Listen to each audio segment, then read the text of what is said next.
Blog Talk Radio.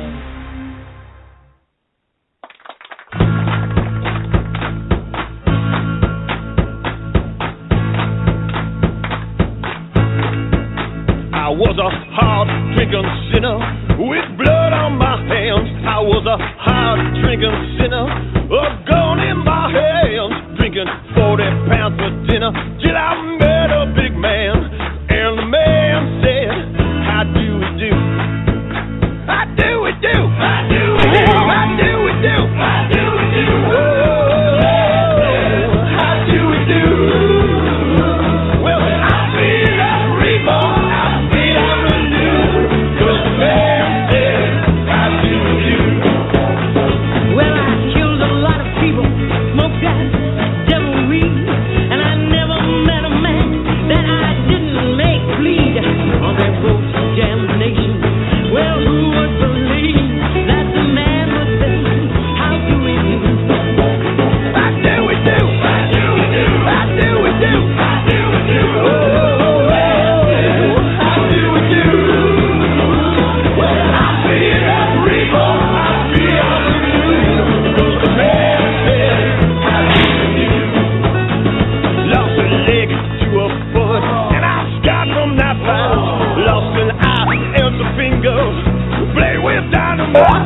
My good eyes witness misery, but I'm feeling alright, cause the man said, how do we do? How do we do? How do we do? How do we do? How do we do? How do we do? Well, I'm feeling reborn, I'm feeling new, cause the man said, how do we do?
Of the Freakin and Paranormal show. I am Ryan Jones.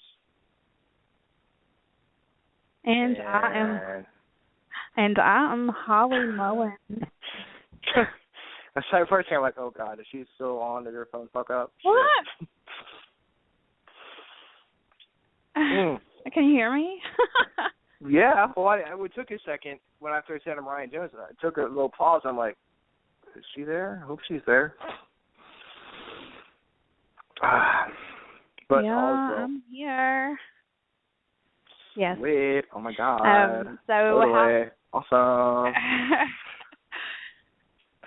So, did you enjoy your birthday run? Yes, I did. Oh my God. I had a little bit of a birthday surprise. I get to the place where we're gonna meet for breakfast before we go to Busch Gardens, and my sisters and all them. I dress up in these bright orange shirts that have my face on it. And it says, it's my birthday.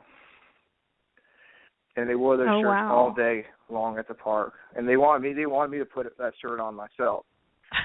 And I was like, hell no.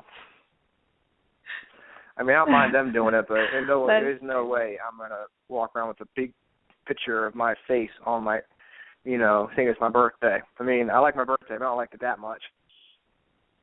We advertise it. But, that's too funny. Yeah, other than that, it was fun. But you did have a good birthday. Huh? That's awesome. Yeah. I went to a Halloween party over the weekend. Oh, yeah, tell me about that. I saw your costume, and damn, you were looking smoking hot. I was like, damn, I wish I was there. Well, thank you. Actually, it was a diva night where you go out to a local bar here. It's called The Hangar, and it's drag queen night, and it was their Halloween bash. So it was fun. I love it. Wow. Well, I was texting you, and you sounded like you were having a good time. You were out there. I was hanging out. I think I had a better time. I think I had a better time at the Huddle House. Just bullshitting. Hanging out and just talking to your friends and shit, bullshitting about shit. Yeah, exactly. I'm going to introduce our guest for tonight, Ryan, because we've got her on hold, and I've got some other people who's here waiting to come on, and I need to know who they are. So without further ado, we've got Michelle Herald tonight. She's a physical medium. We're going to be discussing meditation and getting to, you're spiritually in tune and discussing all that fun stuff that that I've been trying to talk Ryan through. And it ain't easy, guys. I'm telling you, it's not easy. It's not easy being green. I'll tell you that much right now. Okay, so I'm going to go ahead and bring Michelle in because she is waiting, and we'll get this party started. How about that? Sounds good to me. Hey, Michelle. Hi. Hey, Michelle. Hey. Hello, how are you all? Good. How are you? Did you have anybody else calling in? I don't have anybody else calling in. Okay, Michelle's well, let me see who this is, handle. guys, okay? Hey, I maybe have all kinds of freaking awesome people calling to listen. You never know. Hey, I mean, we just got fans all over the place. That's right. All over the world. That's right. Oh. We have okay, so who we got with us? I don't know if they were calling in to listen or... Yeah, well, I mean, they don't have a question mark by their names. I don't. Do you have any more? Do you have question marks by their names? I don't see anybody else that has a question mark by their name. No. Well, don't put them on. Yeah, don't use it. They have to push that one button to talk to the host. They want to talk to us. I've had a blonde moment. Oh my God! Sorry. I have those all the time. Anywho. Sorry, guys. Anywho. No, I'm having. Anywho. I'm not here, and I'm Anywho sorry. Down in Whoville. Yeah. Right. Focus. Meditation. Let's do this. That's something Ron has issues with. Focusing. That can be an issue. It's more of staying focused. Not getting distracted. You can't even focus. Say that. Yeah. I think so. Yeah. All right. Let's start at the very beginning. That's a very good place to start. What is meditation? In your words. Well, in my words, for me, meditation is the calming and the quietening. You'll have to excuse me. My accent's going to be bad tonight because I'm a little tired. I deal with Hallie all the time. I can translate, decipher what you're saying most of the time. To me, it's the quietening of the mind and the body so that you can just pretty much, in layman's terms, chill out. All right. Well, it's not for people who are just getting into the spiritual side of things like myself, coming from a very religious background. How do you get past all that? Because it seems like there's two different things. There's either religion over here, and then there's spirituality over here. I'm kind of moving away from religion towards spirituality, but I'm still having religion pull me back. How do you get to like an even keel, like, between the two? Okay. Because I'm questioning a lot now that I wasn't questioning before, So it's like, I don't know. Well, I think that's a big part of it, because I think anybody that's more on the spiritual side has had that issue where they're like, okay, but this is the way that I was taught, but now I'm starting to feel or think this way, and that's okay. I think that's a normal part of that process. But if we're just talking about meditation can be used for different purposes. So are we talking? So you can meditate just to relax and to chill out. You can meditate to, like daily affirmations are a form of meditation. You can do meditations to really connect with that spiritual side of, life, I guess. See, that's what Holly. So you can meditate for different reasons and different purposes. I got into meditation because I was trying to reach my spiritual side, and Holly's been helping me out a lot with that. But it's hard to do, obviously, when you're mostly talking on Facebook messages. I mean, you tell her, Holly, I'm not a very good student. Yeah. I ask so many questions. Well, I mean, Michelle knows all about it because, Michelle knows how I am. I mean, Michelle's helped me a lot, and before, listen to her laugh because she knows how I am. But Ryan is a tough cookie because he does question things, but it's more of like, what, because I'm trying to get him to, do his chakras, clear his chakras, and, kind of do guided meditation because for me, honestly, I think guided meditation for anybody beginning to do it is the greatest thing because it really gets you, into that zone when you have somebody talking you through it. So for Ryan, he's like, okay, how am I supposed to imagine like a red balloon and blowing up my body? Like, how's that even happen? He's into the like, he's not thinking. It's hilarious because he's like, well, how am I supposed to blow up a red balloon in my body? Yeah, it's like you're now feeling a red balloon in your solar plexus. I don't even know where my solar plexus even is. And you're feeling a red balloon diaphragm. Expand in your solar plexus. You feel a red balloon expand in your lower back area. I'm like, if I'm not feeling that, am I doing it wrong? No, listen. I'm not. Oh, I'm gonna get in teacher mode. I'm so sorry if I do. I don't mean to sound mean and bossy. That's fine. Lay some knowledge on me. Drop it. Okay. Drop some knowledge on me. And it's like I told Holly, because when Holly first started, I think I'm gonna share Holly. Is that okay? Yeah, go ahead, honey. Okay. It's meditation is a skill, and I think I talked to Ryan a little bit. I mentioned it to Ryan before, but meditation is a skill, and it's something that, like with any other skill, some people are just naturally good at it, and they can do it, and they're like, woohoo, I did it right the first time. And sometimes people have to work on a skill, and you have to practice it daily. Meditation is one of those things that need to be done daily. Daily. Yeah, daily. I mean, really, just because the reason is because it is a skill. And don't start it. And guided meditations are great, but sometimes I think like if you're having like the issue that you're having, start out even simpler than that. You can start out even more simple than just, like that red balloon because, I mean, I don't know, I would have an issue with probably I could visualize the red balloon, but visualization is another skill that is learned, that you can learn. And you can start out, very simply with those skills instead of trying to do it all at once, like break it down even further, if that makes sense. Well, yeah. I mean, you have like a meditation for dummies beginning stages. You got to crawl before you can walk, type of thing. And I think that red balloon thing, so just talking about different colors, red balloon, purple balloon, whatever the different colors of the chakras are. I think that's what they were trying to do, trying to imagine the chakras. Yes. Yeah. And I mean, I see them as spinning balls. That's how I see them. So I don't see the. Well, I don't even know what chakras are. So, I mean. Well, I'm not the end-all, be-all knowledge on chakras, and because I'm probably like anybody that meditates a whole lot. When I say this, they'll probably flip out. I really don't use like my chakras a whole lot when I meditate.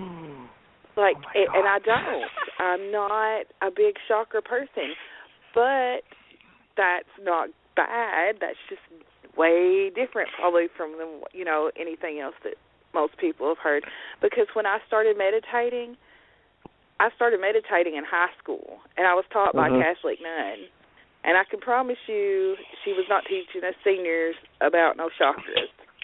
That's not. We were actually doing on a stress management seminar at the state student government convention, and so she was teaching us to meditate to relieve stress. But then it moved into something more for me after that. But yeah, when I first started, it was just the meditations. We don't like monks or like people of religion use meditation to get more in touch with their spiritual side. Even and like they in, do. like religion. Yeah. So it's not absolutely. And I tell people all the time that I think a lot of people study with or struggle with that too. That a lot of I don't want to call it base by name, but a lot of people think that if they're meditating and they're in that spiritual realm and they're meditating, that it is prayer can be a form of meditation as well. So they think that or it is? It can be. Prayer can be a form of meditation. Anytime that you sit down and you focus your attention on a goal and you get into that goal and you kind of seem to lose yourself to everything that's going on around you, you're really in that meditative mindset. And you can be doing that like a lot of the monks do the Gregorian chants. That's the whole purpose. Is chanting a part of meditation? Absolutely. Some people chant. I was actually talking to a friend earlier today about it, and I was like, I said, there's just so many different ways. There's no one right way really to meditate, and there are so many theories on meditation that it's really you've just kind of got to find kind of what works for you. What's the difference between meditating and thinking hard about something? About just one thing in particular, thinking about one thing. Like religion or something like that? Really, meditation's more like a focused goal. I don't know how to put that. It's not just that you're sitting here. Listen, if you're sitting there and you're thinking to yourself, I'm just going to use this as a big old example, and I need to lose weight, I need to lose weight, I need to lose weight, I need to lose weight, and you keep saying that over and over in your head, that's a chant. But if you're sitting here thinking, I need to lose weight, and I need to go on a diet on Monday, and I ate that whole chocolate cake today, that's really just you're thinking on that one goal. But there's a difference. Yeah. I think their meditation, too, is part of meditation is you letting go of all that and just, quiet, being quiet, letting everything go. And that's something I kept telling Ryan is, you need to let go of all your thoughts, let them go. And he's like, how do I let go? And I'm like, it is a practice. They still sneak up in. They still have a way of sneaking up in my head.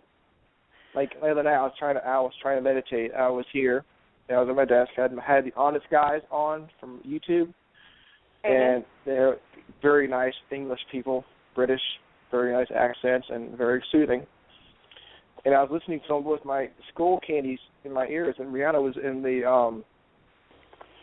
was on my bed watching TV, So I'm sitting there, I got my eyes closed and everything, and I was sitting halfway through the meditation. I was thinking, oh my God, she's gonna scare me. The whole time I'm thinking, she's beside me, isn't she? She's gonna jump at me. She's gonna scare me. So I had to stop and look at it and make sure she's still sitting in the bed. I haven't been able to get into that zone where I can just block everything out. It's like, someone's going to be coming here and, jump at me or something. I tell people all the time that really when you first start out with meditation, you need to make sure that you're in a spot that you can be alone for at least 5 minutes, that you know that you're going to be alone for at least 5 minutes. And I make the reference that I don't care if you're sitting on the toilet, I don't care if you're laying in the bathtub, but when you first start out, you really need to be by yourself, and that's the reason that you need to be by yourself is because I've been places before, had people and me trying to meditate and think they're looking at me. they probably think I'm nuts. And it's hard to keep that concentration when you've got other people around you, especially when you're first starting out. Yeah. Oh, yeah. So, yeah. And I know that it's hard. On the toilet. I mean, I've meditated a lot. I mean, shit. I mean, damn. But it's right.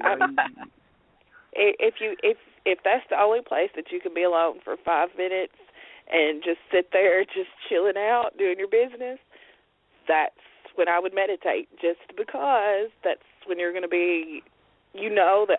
Hopefully, which, I mean, at my house, you never know, that nobody's going to walk in the bathroom on you. But, when you have little kids, there's no privacy.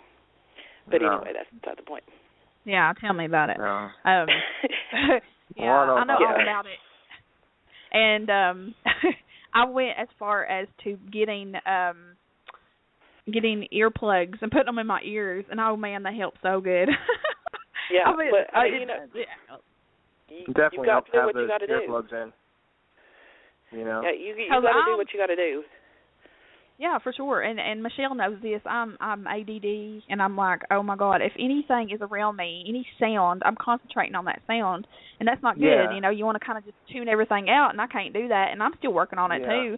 But like Michelle said, it's something that you will work toward. You mean, shoot. I mean, that's why I can't. I'm out doing the show. I can't be on the computer. Otherwise, I'll just be out. Right now, I have no idea what you guys are talking about because I'd be off. I'm in a little world, not even paying attention to what you guys are talking about if I'm on the computer. I get distracted so easily. Yeah. Yeah, squirrel. Yeah. and that's okay. And that's, like I know that you two are really into music. Like music's a big part of your all's life styles. Mm-hmm. But for me, I can't listen to music while I meditate. It distracts me. Because I'll be sitting there going, ooh, I really like that flute. Ooh, I love that melody. And so to me, it distracts me. But for some people, they can't meditate without music. Wasn't there special meditation music to listen to? Like there is special meditation or whatever? Music. It's still like, I still can't concentrate with it on. I'm just like, no. I want it to be dead silent, quiet. But that's me. For me, that doesn't mean... Yeah, definitely.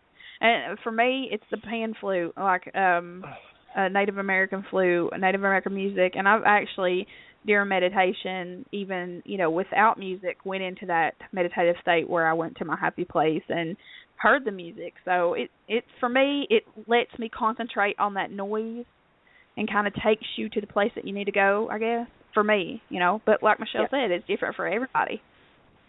Well, if it's in your head, you start about going to your happy place. You close your eyes and you imagine, I don't know, woods with a waterfall and like for me it'd be like a bonfire or a bonfire on the beach.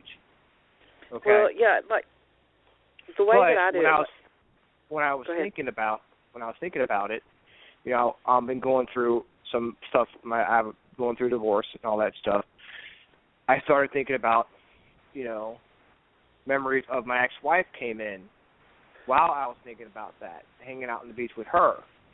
So how do I find a place where that kind of those negative, I won't say negative memories, but those memories don't come in because it's not really a happy place to think about that. I have this great place in my mind, but as soon as I get there, these other memories start coming in. How do you move past that? How do you stop those memories from coming in?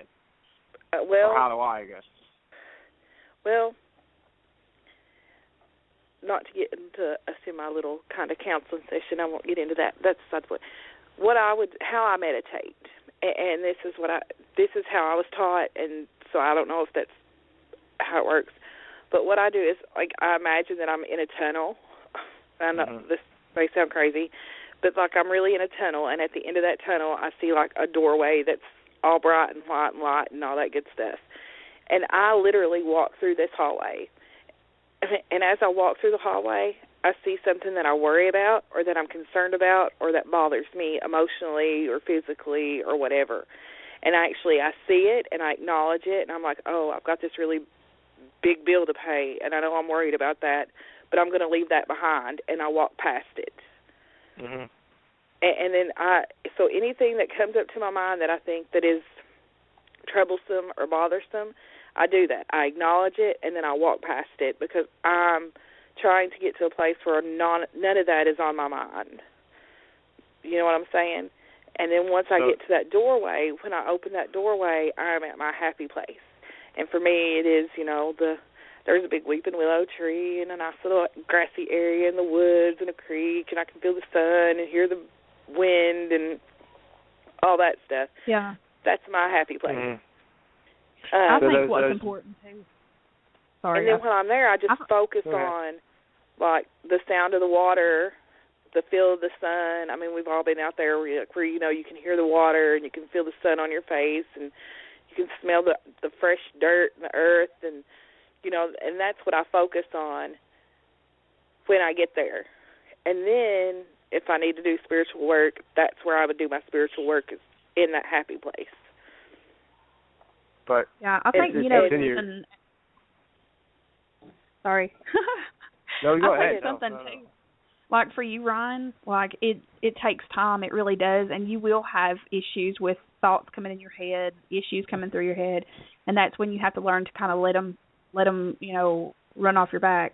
Just let it go, because it took me a while to even get to, the happy place, we call it, but it really did. Like, I think the first time, actually, the second time I meditated is when I started having the heated hands and stuff like that. So, but for me, my meditation was more for tuning in more to abilities, and because I had been dealing with out-of-body experiences and astral projection, all that stuff, and I kind of got to researching everything, and when I started meditating, it really opened me up. So, yeah, and then Michelle come in, and she kind of guided me more into it. So it does take time, and somebody that can guide you through it makes all the difference.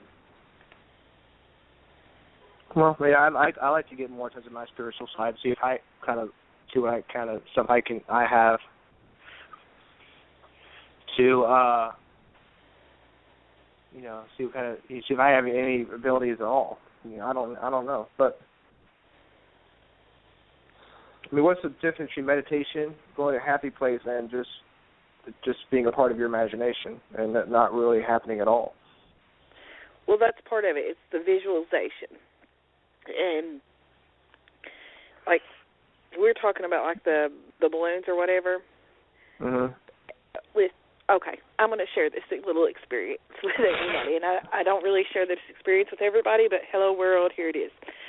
The first time that I meditated, I was doing my meditation, and it was, the focused meditation, and I was really trying to get in tune with spirit guide type entities. And the first time that I remember, I got to my happy place, and I was like, okay, if there's anybody around, if I have any spirit guides around me or whatever, I said I want to, meet you and talk to you. And this man appeared, like, in front of me, and I'm, like, sitting here having this conversation with this man that's in front of me. And I thought, and then I finished I had the conversation. Whenever I was done with the conversation, I, came back to myself, and I was sitting there, and I was like, am I losing my mind? Like, did this really happen, or did this happen because I wanted it to happen? Yeah, that's the thing. That was your first meditation? That was your very first meditation? That wasn't my very first meditation. That was my. Okay. That was the first time that I actually had that experience. Okay, I was going to say, whoa. No, I've been meditating for a while. I've been meditating for a while, and I was just like, but those are kind of more on the lines of guided meditations. To really just to meditate is just to get to your happy place and just to be. And really, that's what I would focus. If you're just starting out, that's what I would focus on as my goal, is just to get to your happy place and just to be. And once that you can do that on a very regular basis, then you can start with the guided meditations. Like, okay, if I have spirit guides around me, guardian angels, whatever, you know, then that's when you can start doing those guided meditations for spiritual reasons. But just starting out, the main goal should be just to get to the happy place. You shouldn't worry about, like, those. If a spiritual experience happens, that's great, but that shouldn't be your goal starting out, if that makes sense. Well, no, I mean, that's what I want to get to eventually. I mean, I know, obviously, I'm not going to close my eyes and there'll be a spiritual guide there waiting for me. Yeah. Although, you can ask, it was that way. You can ask Holly. Like, I can literally be in a crowded, like, room with, like, tons of people and just get into a meditative state, but it's because I've done it so much that it's almost second nature to me. And that's why I say it's just practice. Yeah. It's a skill. You just have to learn. That's just like visualization, like with the balloons or the spheres or whatever. You can actually see those in your mind. Visualization is a skill that you have to learn. Got to hone your skills. Yeah. All right, well, let's start. Let's for all people, I mean, I just assume that people who are listening to it don't know much about meditation at all, and they want to start off at the very beginning. How does one start meditating? Okay. As far as, what do they do? What steps do they take? I know they got to be alone. But well, I would I would be alone. And like I said, I understand that that's hard for somebody, but 5 minutes a day. And, I mean, I would even get me, like, a little timer and set it, because anybody that's ever gotten to that meditative state, you think that you've been there for 5 minutes, and when you come out, you've been there for an hour and a half. And you're like, oh, really? Okay. So I would just start with 5 minutes because, whatever. The very first thing that I would do is make sure that you're in a room where it's quiet, or you have your little music on, whatever you prefer, that you find a position that's comfortable for you. For some people, that's standing up. For some people, that's laying down. For some people, that's sitting up. You've got to find that position that's comfortable for you. And set the mood. I mean, mood really has, like, we set the mood for lots of things. But set the mood for this, too. You turn the lights down low, light a couple of candles in a spot that they're going to be safe and they're not going to get knocked over, the cat's not going to knock them over or whatever. Some books recommend turning off air conditioner and heating units, turn your telephone off, don't leave your cell phone on vibrate. You don't want any distractions, and it's 5 minutes. That's your time to get to where you need to be. And then I would just start with breathing.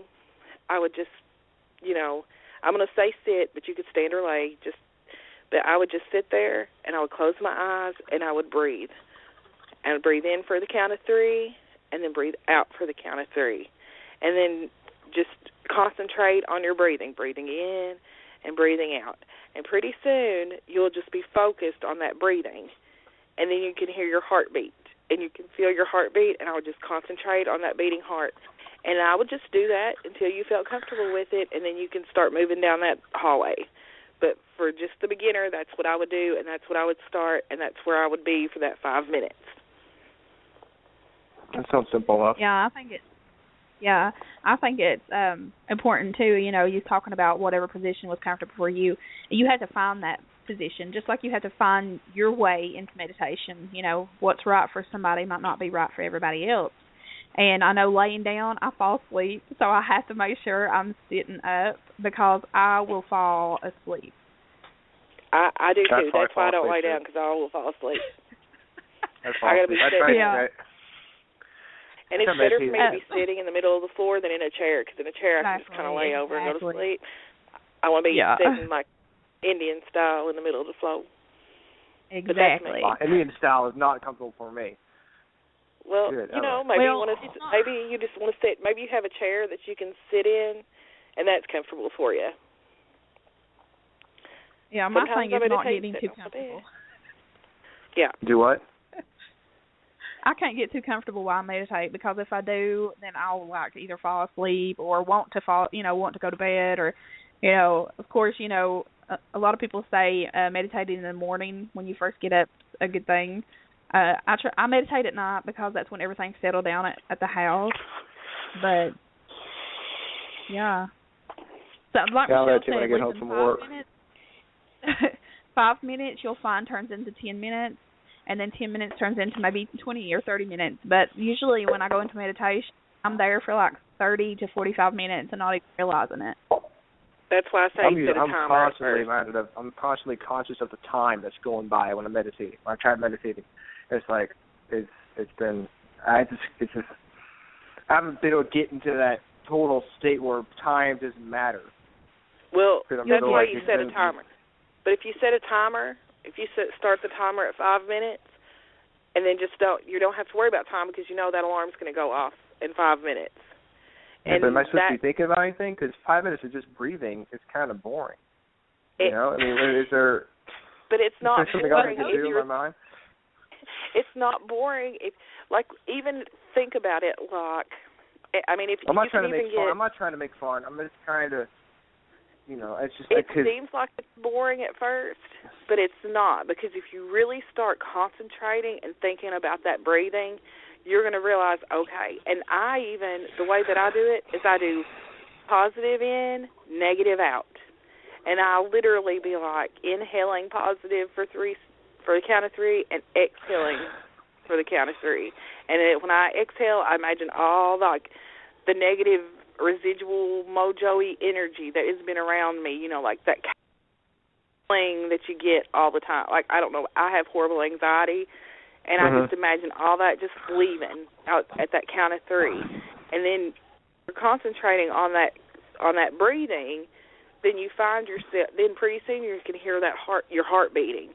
And you're like, okay, I can hear this steady beat in my heart, and you can feel it. And at that point, you're really kind of thinking, this is pretty freaking cool. I mean, for me, that was it. That I was like, well, this is pretty cool. So how do you breathe? I mean, is it in through your nose, out through your mouth? Yeah, that's how I do it. Seconds and breathe out. Yeah, just the count of 3, just like count of 3. 2, 3, first? Out. 2, 3. Kind of like the laws, I guess. 1, 2, 3, or is it slow 1, 2, 3? I just do 1, 2, 3. That's how I say it. So is that like? Okay, I hate to interrupt, but no, don't do that. Don't do that. You're not in labor. It's not Lamont. I've got somebody here, and it's the same number. I've got somebody here, and it looks like they want to come on, so I'm going to go ahead and try again with it's the same number. So maybe we'll have somebody out there that wants to. Hey guys, wants to come on. This is Dallas. Hey, it's Dallas. Hey Dallas, how are you doing? Sorry, I didn't realize that I was in the queue earlier. No, it's okay. It's fine. He got scared and hung up. It's all good. I just wanted to say, when I meditate, how I get there the quickest is breathing exercises, breathing in positivity and exhaling your negativity. And that really helps me get there. I also want to make the point that it's not necessarily just for people with abilities. It's been known to help with depression, anxiety, high blood pressure. So, if you don't have abilities, you can still do it, and it'll still be beneficial if you can get yourself to that quote-unquote happy place.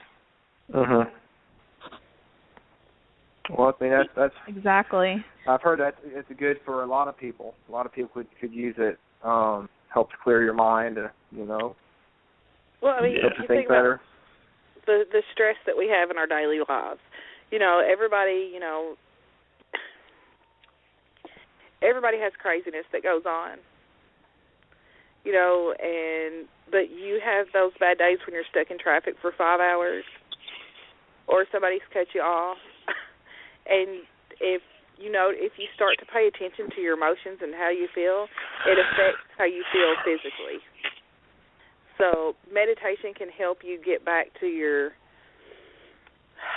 place and let go of all that stuff that can cause, your blood pressure to go up and your heart pulse to go up and, you want to make those happy hormones, and meditation can help with the hormone releases and all that good stuff. So you want to make sure that you do that, because it does have health benefits as well. Mhm. And like I said, when I started meditating, the whole purpose for me meditating was, as stress management. Yeah, that's good stress management. I think for a lot of people too.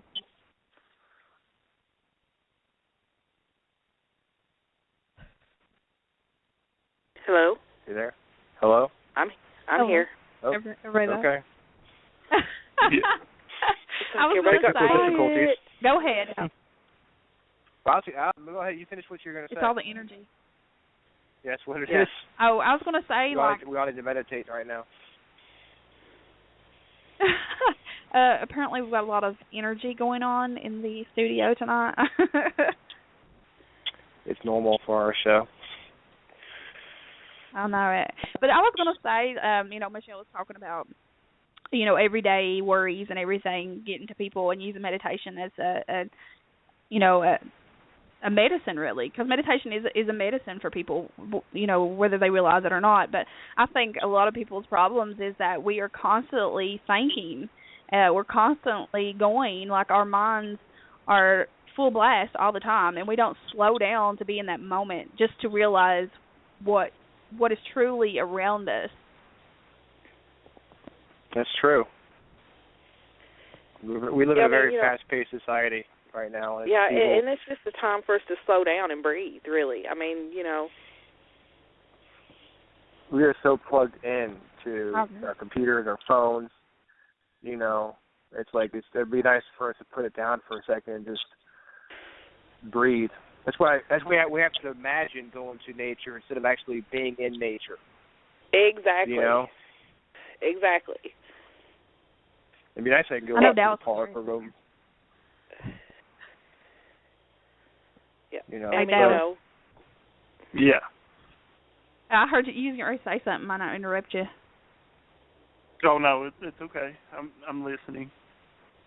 Oh man, go ahead. Lay some knowledge on us. What do you want to say? Yeah, go ahead. Lay down the Dallas knowledge. Drop it on us. Drop it like it's hot. Come on. Well, I could talk for hours, but like Holly said, there's different different outlets that you can take. I know Holly is really in tune with nature, and she will go by the lake and meditate, and that's where she is pretty successful with it, right, Holly? Yep. And, you just got to find a place that works for you. Me, I'm in my bedroom burning incense. That's where my happy place is. That's actually like another Michelle tool to use during meditation. Sorry, go ahead. No, it's okay. Yeah, anything that will put you in that relaxed state. If the smell or the scent, helps you relax or whatever, then I do it. And like Michelle said, you get so burnt out on everyday stress and work-related issues, and you just never take that time for yourself where you need to relax your mind and not think about things so much. So whatever outlet you can use, is great. Don't feel like you have to be in your bedroom. If you're one with nature, you like nature, then go out in the woods, and or if you don't have woods at a park or wherever you feel comfortable. You said you use incense. I know there are different types, flavors, smells, I guess. I don't know what they're called, but is there any particular aromas. kind? Yeah, aromas. That's what it's called. Is there a particular kind that's good for meditation? Well, I think that you can read 1,000 different books on incense. You can go to 1,000 different websites, and they're all going to say that use this incense for this and use this incense for that. Just like we use sage, like to do house blessings or cleansings. Sage, has that purification property. You could burn sage while you meditate. I use Hello Walmart. This is a plug. I don't even want to do a plug, but anyway, I go to Walmart and I get the Dragon's Blood incense. But to me, Dragon's Blood is is for purification, and it helps with it that's just an aroma or a smell, an odor that's very pleasant to me. And I usually always burn incense when I meditate, and I usually have a candle that I can focus on as well. For me, I love sandalwood. Yeah. Sandalwood? That's cool. Yeah. Is that patchouli's another good one. Frankincense. Frankincense is a little stinky, I think. But frankincense is a good one for purification and cleansing and stuff. But yeah, to me it's a little stinky and I don't really like the smell of it because I'd be sitting there thinking this crap stinks. I bought a candle the other day at Michael's for it was really cool. I got two of those big jar candles for $5 at Michael's. And one was sandalwood. Listen, the best place about incense is head shops. I mean, because they got a plethora of choices. So, what is head shops? A head shop. Headshots. Like they have a store, it's headshots. I'm like, what is headshots? Headshots sounds like a photography place or a salon. No, but I mean, they sell incense at Walmart and at, the dollar stores. Shops is where you can find a lot. And I tell you, tobacco's another one to use. Like even if you just go to tobacco shop and get like the pipe tobacco, the flavored ones like the cherry or just whatever that smell that makes you happy. Pumpkin spice makes me happy this time of year. I could sit and meditate all day with a pumpkin spice candle. But so I should be around somebody smoking a joint and just smell that. I mean, if that makes you happy, honey, more power to you. Sage, cloves. Cloves smells most like marijuana. It's burning. Anyway, exactly. That's beside the point. But you can use, whatever. And there's tons of different kinds. Like you have like the stick incense and the cone incense and the powder incense and. I never had powder incense. I got the stick. You get these little charcoal briquettes, and they're a special kind of charcoal briquette, and you sprinkle the powder on it. Yeah, I have some here at the house. I like charcoal like you use in your grill. That's a different kind of charcoal. Oh, okay. Darn, that's relaxing. You have a nice like a summer's night grilling on the charcoal. You know what's really relaxing would be, I got one of those fire pits. Those big circular fire pits. Starting a fire and listening use you to some the cedar wood cracking. Yeah, get you some cedar. Go out there and build you a fire at your fire pit and sit there and meditate. All night long if you want to. Just don't,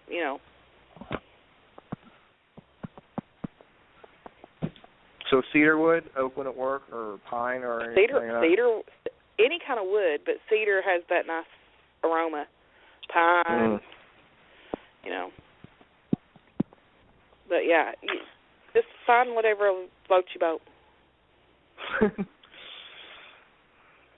But like if you turn the lights down and you light a candle, it's like that really soft light that's not real hard on your eyes, and it's really kind of relaxing. And you can get essential oils and get a regular candle and pour the essential oil pour a couple drops of the essential oil on the candle, light her up, and let her burn. Just the same effect as buying a scented candle. And you can use regular spices out of your cabinet too. Get you a little olive oil your candle up, sprinkle those spices on them, light it up. It'll smell good too. So you put olive oil on the candle and it smells good? What kind? You put olive oil on it and then sprinkle cinnamon or nutmeg on the candle, on the oil, so it stays on the candle. Huh. And light it, and when as the candle burns, it'll burn that nutmeg or cinnamon or whatever you put on it, and it'll make your place smell good too. Well, that's like MacGyver stuff you're talking about here of meditation. Well, it's like, not so much MacGyver. I can cite the books where I got them out of, but it probably be. It's like a home remedy type deal. Like, crush up some dandelions and sprinkle them. That's pretty cool. That's pretty cool stuff. Hey, don't laugh. I got a cabinet full of dried flowers right now, so let's not. I do use dandelions. Dandelions are really good for psychic awareness. All right, all right. How are dandelions good for psychic awareness? Well, let's see. I think everybody at this point knows that I'm really not a Christian. That I like to call them off all my witchy ways, but it's very complicated. But I do a lot of like natural type energy work. So dandelions are dandelions are my nice little herbal book for psychic awareness. Actually, I have smudge sticks made out of mint and dandelions. So how do you do it? Do you eat them or? No, I burn them. I dry them and burn them. Oh. Dennis wanted to know Dennis wanted me to ask about dandelion wine. Would that be considered? Sure. How do they make dandelion wine? Does it taste good? I don't know. I've never asked Dennis. He's probably drank lots of it. We should make some. No. I just Freaking awesome dandelion wine. Awesome. Yes. It probably, because you can make dandelion tea as well, and you can eat the actual dandelion greens. A lot of us I know Holly's had dandelion greens. If you live out in the country around here, people are like, I'm going to go get some greens. And they go out in the yard and start picking the dandelions. Yep, and they fry them up, actually. They roll them in cornmeal and fry them. Yeah, but don't go out and just eat anything, people, because there are some very poisonous things out there, and you don't want to ingest everything that you make sure you do a little research before you go out eating weeds. I'm afraid like pesticides, especially being in the city. I mean, you don't know what they're putting on this shit. You're like, oh, God. Yeah, the only thing you got to worry about around here are cats and dogs, and maybe Holly's got some horses she might have to worry about. Yeah. Well, I was going to do it. I should do like Dennis since he's listening. By the way, he said dandelion wine is pretty good. He always at this point would say, folks, this is a service announcement. Except I don't sound as good as Dennis when he does it. He's got that down pat. He sounds very smooth when he says that. I'd always trip up over my words, but he's had practice. He's been doing this for a couple of years. He's been doing this for a couple months. Yeah, he's got that. You got that radio voice. Definitely. He does have that radio voice.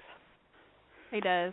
I think a lot of it too. Michelle's talking about working with herbs a lot, and she does, and she's very knowledgeable on the subject. And a lot of people don't realize that herbs, as well as so much more, has properties for stuff other than a dandelion. Yeah, everybody knows it's an annoying weed that grows out in the yard, but they don't know what properties these things really hold. Well, they don't bother to look either. Well, a weed is only a weed when it doesn't have another use. Exactly. I wish I could find a use for kudzu, because, I have a ton of it. Okay. All right, guys. I've got somebody who wants to say something. Okay. Your own, darling.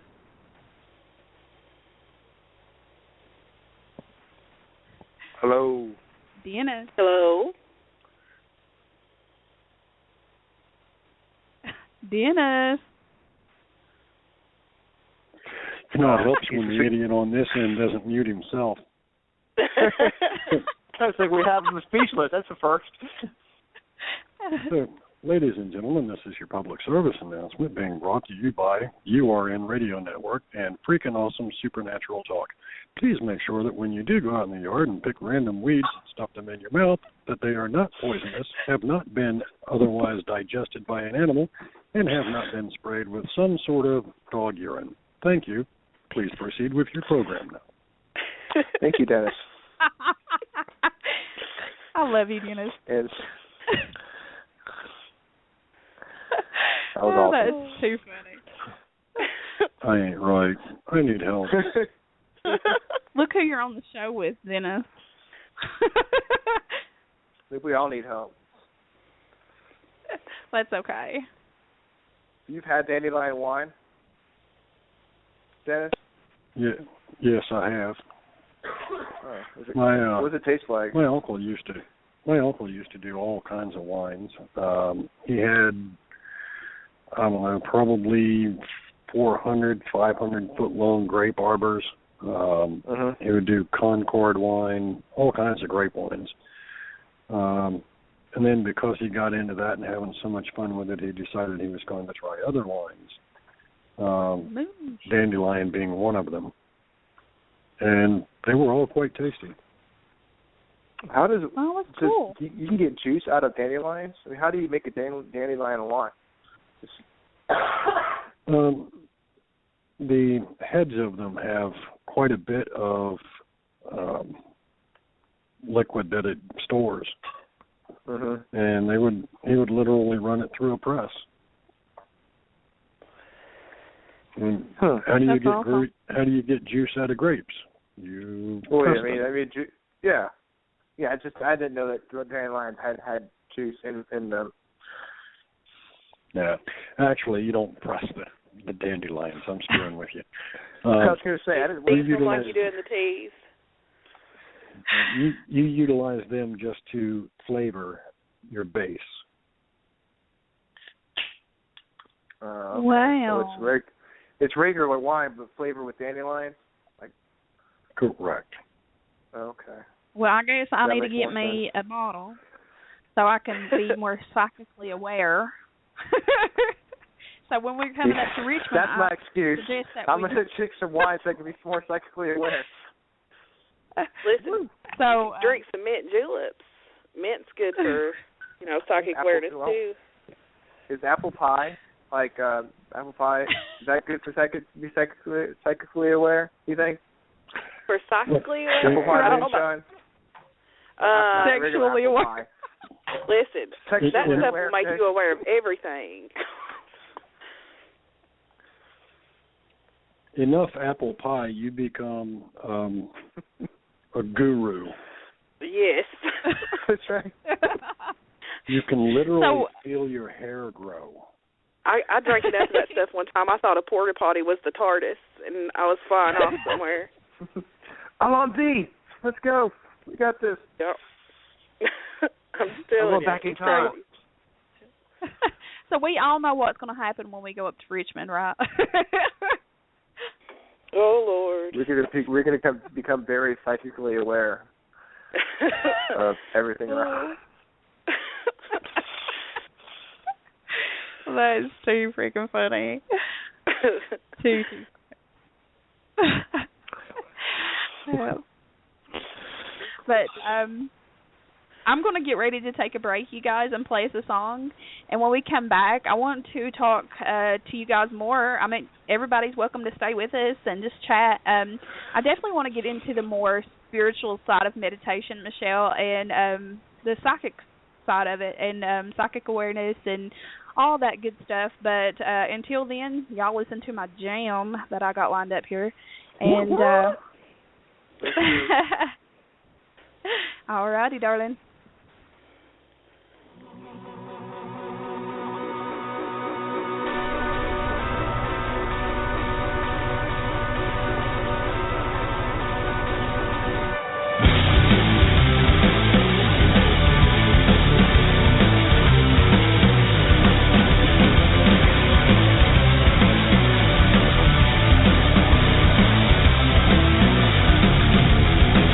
I'm on the train that's going to 6.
You're a freak like me. Hello? Hello. Hello. Well, yeah. I think we lost Dennis. Yeah, we did, and we lost Dallas too. Michelle, you with probably us? at his happy place.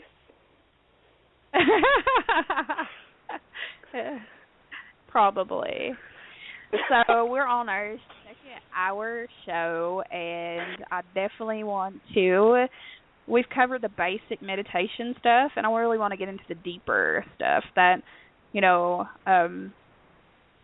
that kind of where I've been in, you know, and you've kind of guided me, Michelle, and, you know, I know a lot of people listening tonight is curious about is getting into meditation for spiritual or psychic awareness, getting into that. And first of all, I want to mention, too, is letting you explain to us about grounding yourself, shielding, and why it's important during meditation when you're going more into, you know, for psychic awareness, and how that's beneficial and it's really mandatory when you're doing this stuff. Oh, grounding and shielding. Okay.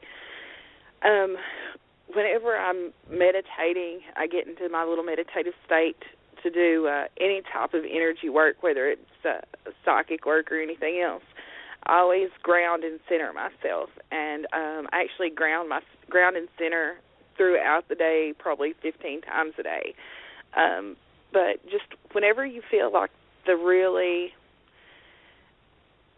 anyway, that's, okay, grounding and shielding. Basically what you're doing is you're letting go of the excess energy that you're carrying around with you. And that can be nervous energy, excitement, fear, anxiety, just hatefulness, whatever. It's just the extra energy that you have. And you know when you have that because you do get that antsy feeling. And a lot of people, when they start meditating and they get into that meditative state, they get that antsy feeling. And when you get that antsy feeling, you really just need to let go of some of that energy that you got. And the way that I do it is I imagine, here's that word again, visualize. I like the word visualize better than imagine.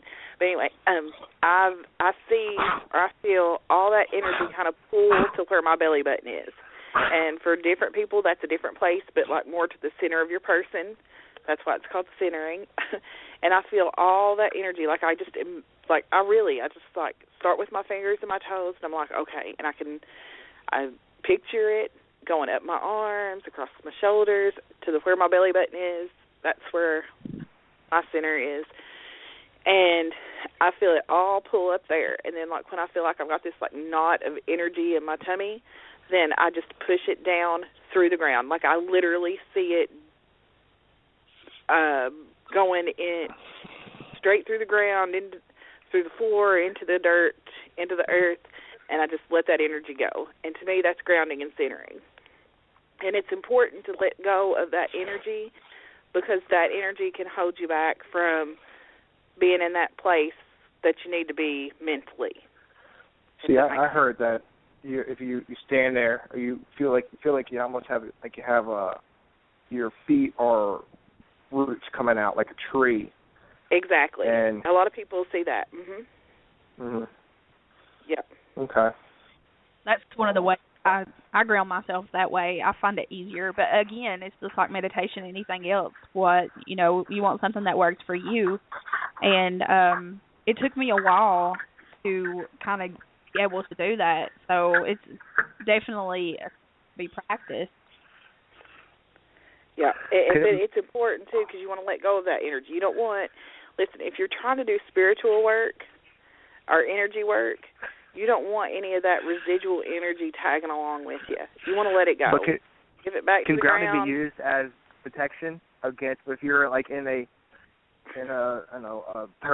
location and you feel there's something bad around you, can you ground yourself and get like a force field around your positive energy to keep the spirits away? That's the end result. For me, that's two totally different things. I would ground and center before I went and put my bubble up before I went into a place, and I usually do. But people that have worked with me, like Holly knows, that I don't get out of the vehicle and be like, okay, it's time for me to go to work. Like I sit there and I'm just like, I meditate, I ground and I center and I put my shield up. And your shield can be whatever you see it to be. My shield is just a wall of mirrors on the outside, so that whatever is like sent to me is bounced back. Like it's reflected back. It doesn't come to me. But I definitely put up my shield. And the thing with shielding that way, you've got to protect. If some people think they're in a bubble, some people see literally a fort come up around them. I know one person that sees like an iron ball type thing come around them. So it's really whatever. Or you could be like you. Yeah, you could be like. You could be like see a wall. Yeah. So, but it's just whatever that's in your mind is going to protect you from that negative energy. Ron, comes into I got to interrupt. Yeah. Ron. Yes, sir. What are you doing? Damn, sorry. Thank you, Ron. What are you doing? What do you mean? I'm not doing anything.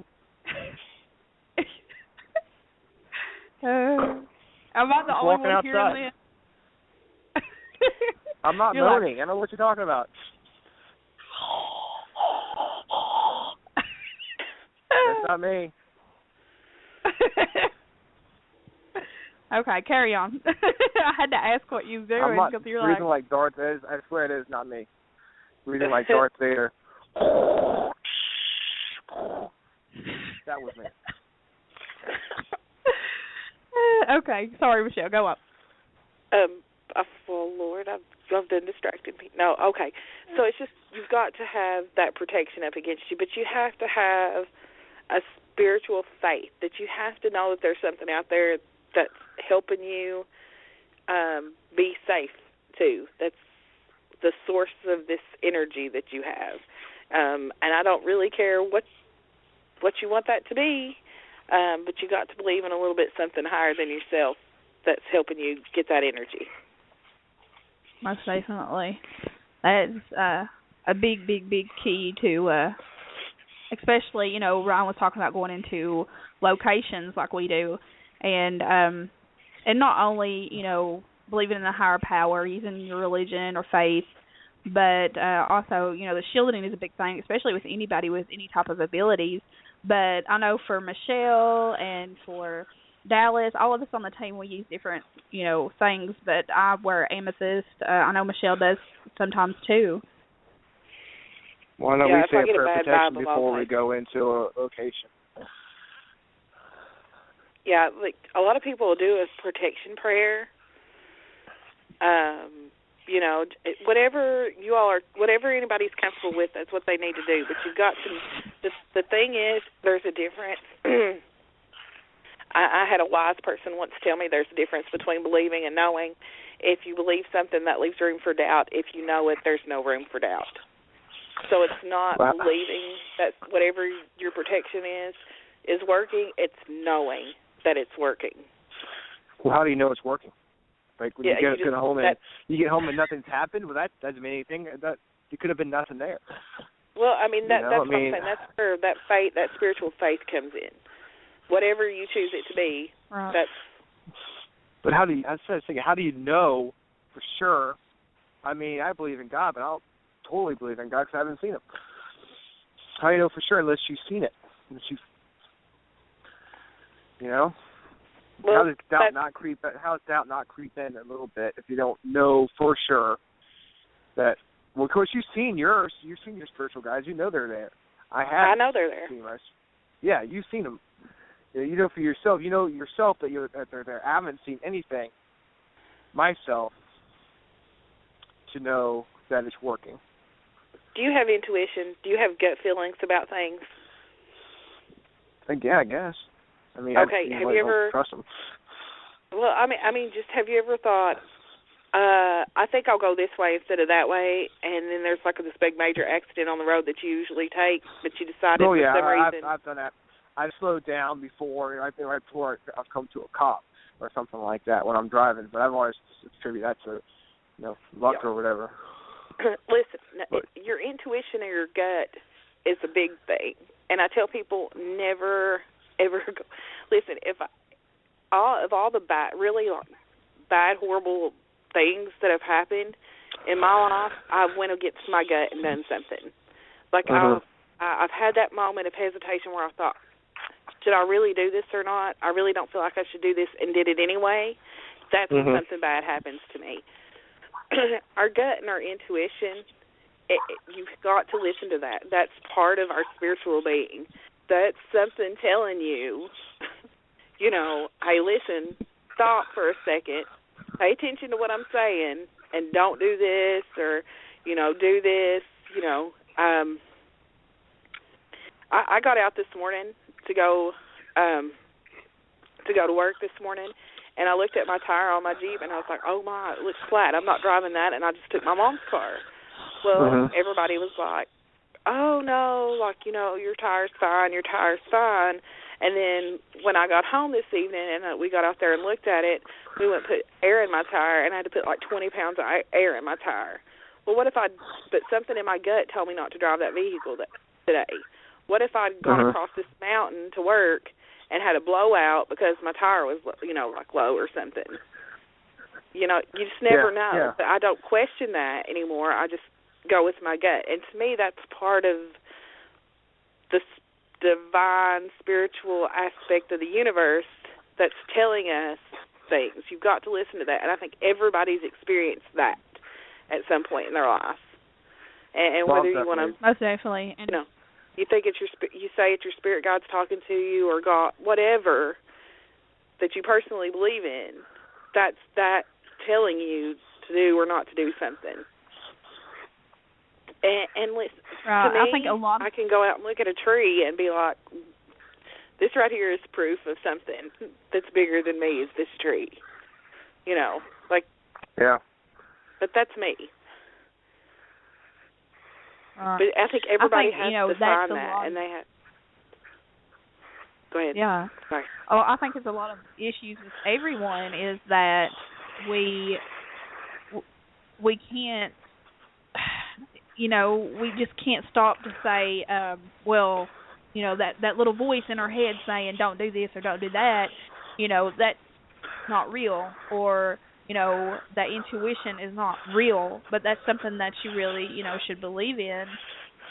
I'm sorry, I can't get past the breathing. Well, I mean, I'm breathing normal.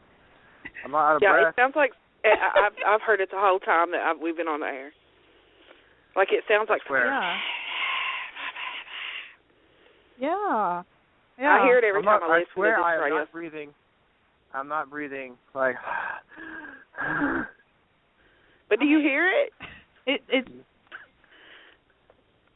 Does Ryan hear it? Ryan? I don't hear it, but I'm not breathing like that. Maybe it's just meant for me. I hear it. Who knows? I'm breathing like I breathe every other show. I was thinking, okay, then, well, I definitely hear it. I hear it too, but I always hear it when I listen to URN shows. Well, I've had people come on the show with the shows. It sounds like their microphone's right next to their nose, like breathing. And I'm like, yeah.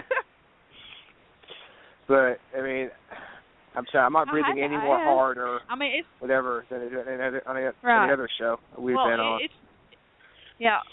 Well, it's not the first time stuff like this has happened on this show. Yeah. I hear it right now. Yeah. I think I heard. But yeah. I heard it. Yeah. Like I'm sitting here thinking, is that me? It's horrible. Anyway, that's my point. Like I'm just like, I'm outside. It's kind of chilly out here. Yeah, I'm walking, but I'm not like out of breath walking. I'm just like regular. Well, I'm not going to labor or anything like that. Don't worry.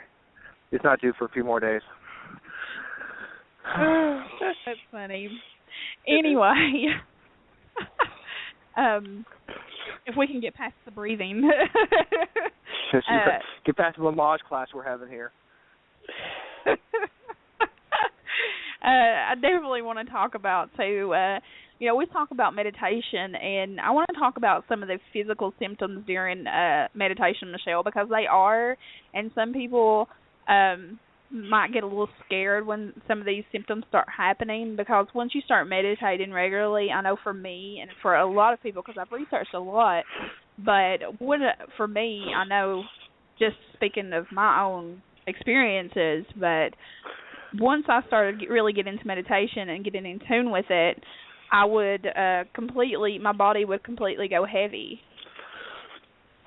Mine doesn't go heavy, but I feel like I'm buzzing. I don't know how to explain that. Right. Like if you've ever gotten an electric shock, that how all the hair on your arms stand up and you just kind of feel buzzy, electrified, that's how I feel. Uh-huh. And I feel that buzzy feeling, and it freaked me out the first time it happened. I was like, oh, shit, what'd I do? But so you think I know. Is that because you're getting in tune with the spiritual universe, and it's kind of like a shot of electricity going through you because you're really getting in tune with it? Yeah, but like Holly, like Holly says that she feels heavy, but like I think that's our personal energy that we're feeling, because we're really getting in tune with ourselves, and so you really feel in your personal energy probably for the very first time. So I feel like I'm talking like you're an exclusive meditation club, and I'm like way down in lower entry level, and you're like in a high rise fucking in the hot tub, just going nuts party. I'm trying to get into your little party. Can I come please? Come too. But listen, you'll get there. That's what that's what I'm trying to say. It's one of those things that you really have to practice and do every day. It's a skill, and you will get there. And when you do, you may think you've lost your mind, but I promise you haven't, and you'll get there. And quicker than you know, but it just takes time. But I'll be in a meditation hot tub, too, with you girls. Exactly right. Exactly. Think of it this way, too, Ron. At least you have people to guide you for when you start going through stuff like this, because some people haven't had anyone to guide them. I know for me, not only Michelle, I mean, we've all kind of, helped each other, and, when we're going through this and having somebody for confirmation, that was my thing. Confirmation and self-doubt is the biggest issue when you're doing meditation, and you have that, right? Like, we're way bad right now, but that's something that you'll start it's just not self, it's more like just doubt in the whole, I guess you call it self-doubt. It is self-doubt. Boy, because yeah. I remember the first time that I actually, because I knew I had a male around me. I had Michelle tell me, I had mediums that I worked with prior to Michelle tell me that there was a male around me. They felt like he was protecting of me. Michelle even, Michelle was the first person to tell me what this guy looked like, how he was dressed. And then, Dallas got involved because Michelle was helping me and Dallas at the same time. And so Dallas is like, he'd done a reading for me, and that night prior, I said, you know what, I'm going to go to meditation, and I'm just going to say, hey, if you're my spirit guide and you're here with me, can you please tell me your name so I know? And he did. He told me his name was John. So at that point, I'm thinking, God, don't tell nobody, Holly. They're going to think you're fucking nuts. So the next day, Dallas read me, and he said, one of the things that he said, and I was floored by, he said, Holly, I feel like your spirit guide around you, I feel like his name is John. Well, you talking about confirmation, that really blew me away because I said, oh my God, I did speak with my spirit guide, and he did tell me his name. So that was like big confirmation for me. And I think confirmation is definitely vital when you're trying to get out of the whole self-doubt. We've done a few spiritual exercises, I mean, yeah. Tried to anyways. We both had chicken the same day. There you go. Well, it's funny because I remember, Michelle, I don't know if you remember the first time that I went into remote view was with you. Yeah. And go ahead. Yeah. Go ahead. No, go ahead. Tell them about them. No, you both go ahead. Well, she was like, I'm going to try this, and I'm like, okay. And she said something about seeing brown or something, and then seeing flowers all around me, and all this. And she was like, I know I'm nuts. And I'm like, no, just keep going. And then I started taking pictures and sending them to her. And the house that I lived in before the house I live in now, I had a brown couch, and like really it looked like a man's brown couch. That's what my mom called it, because it was like really solid tan.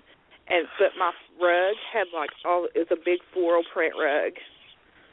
And so she was picking up on things, but she was doubting herself because she was like, "That just sounds crazy. Why would you be, in the middle of like these flowers? I don't understand this." Right. And but you can't doubt yourself. But don't remote view on people unless they ask you to. Yeah. Well, there's some privacy issues involved in that. You don't want to Yeah. Well, I tried to tell, well, you just never know. There might be a reason somebody's not, answering their phone or something. But, Is it, I mean, I guess some people, maybe they can't help it. It just hits them. They're like, oh, maybe that happens. And I think that happens sometimes, too.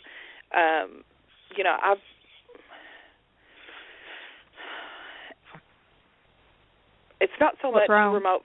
I think it does because I think Holly did that at first. She would do that at first.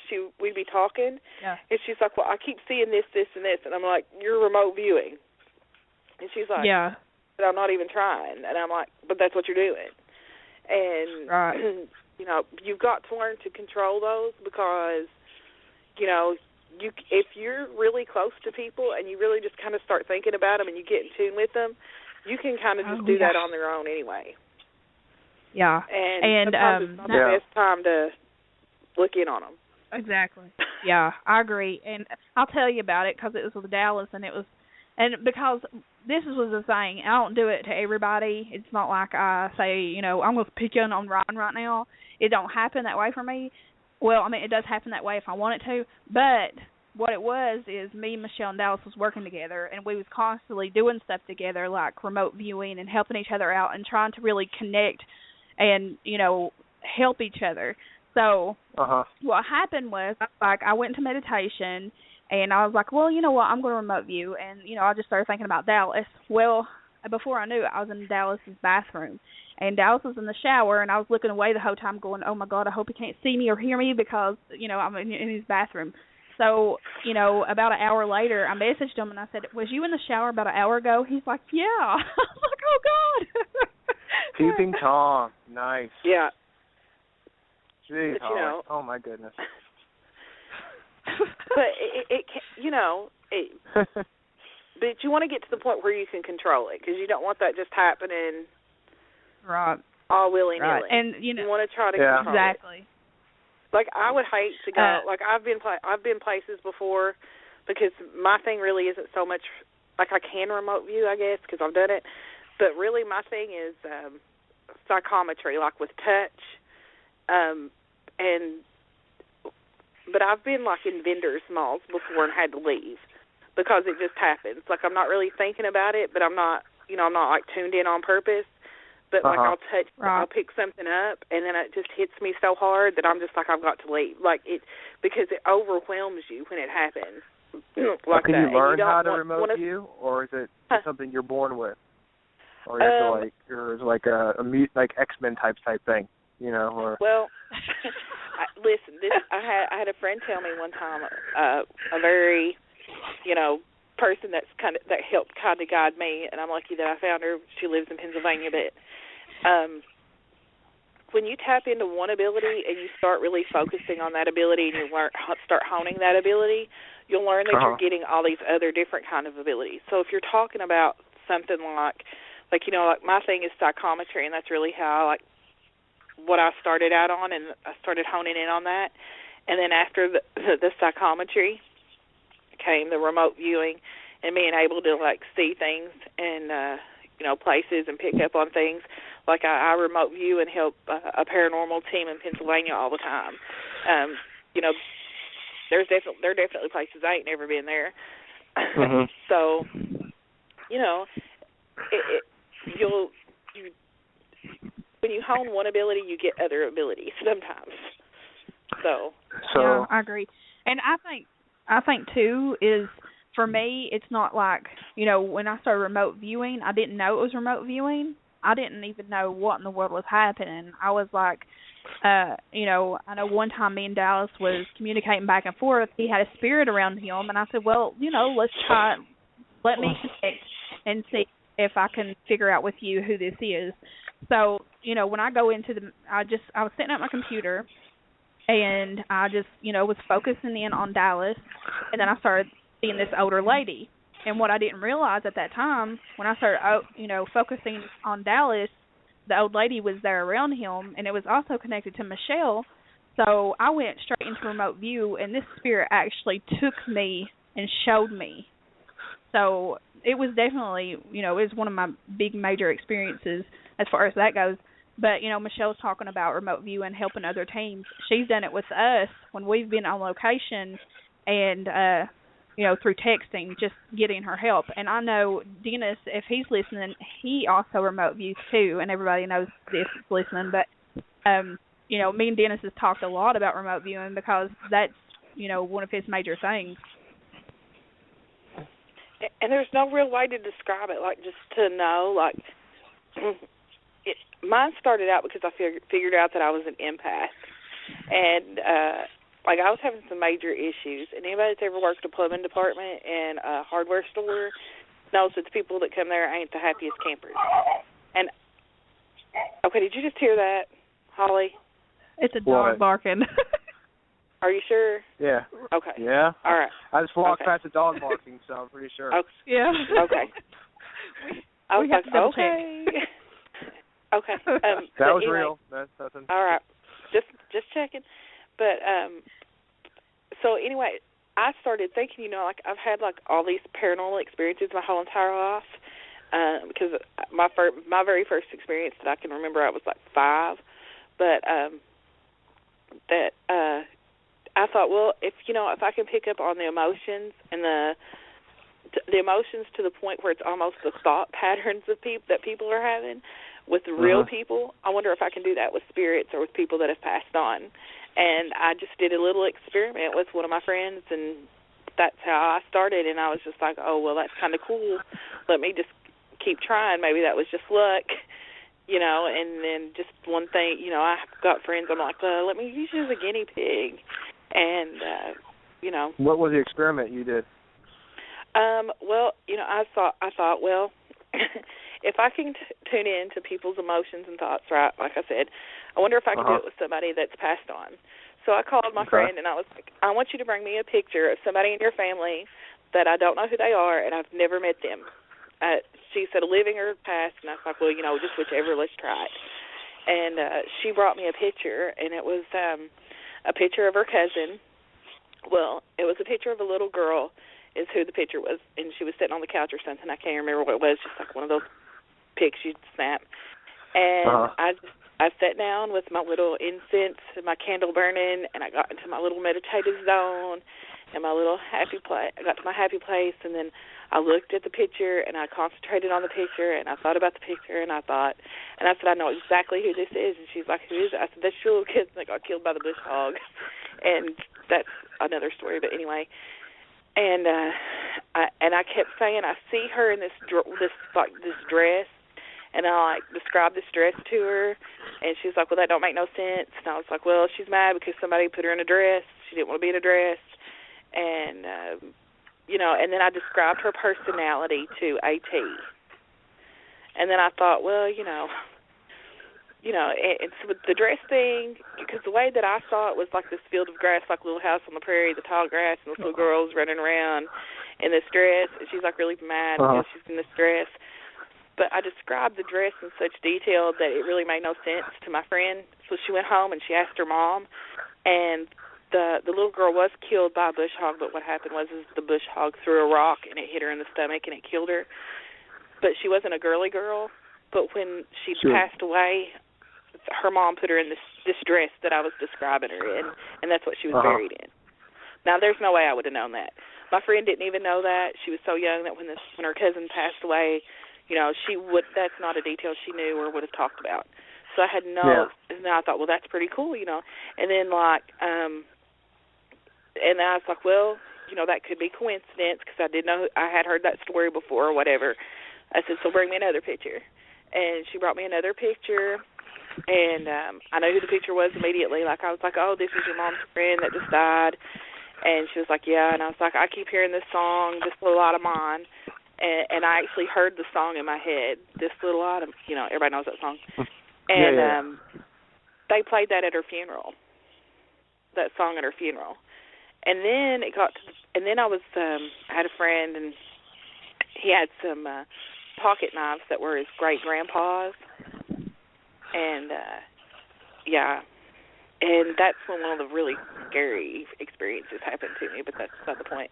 But, just those little experiments like that I thought, well, if I can tune into the emotions, into the feelings of people that are living, can I do that with spirits that are possibly around me? And, I've had all these experiences, and then I just did it, and that's what I've been doing ever since then, and that's... Wow. And but now it's to the point where I don't have to be there. I don't have to have a picture. I can really kind of, like, if you're at an investigation and you're like, hey, you text me and you're like, hey, Michelle, can you help us out on this investigation? I'm like, sure.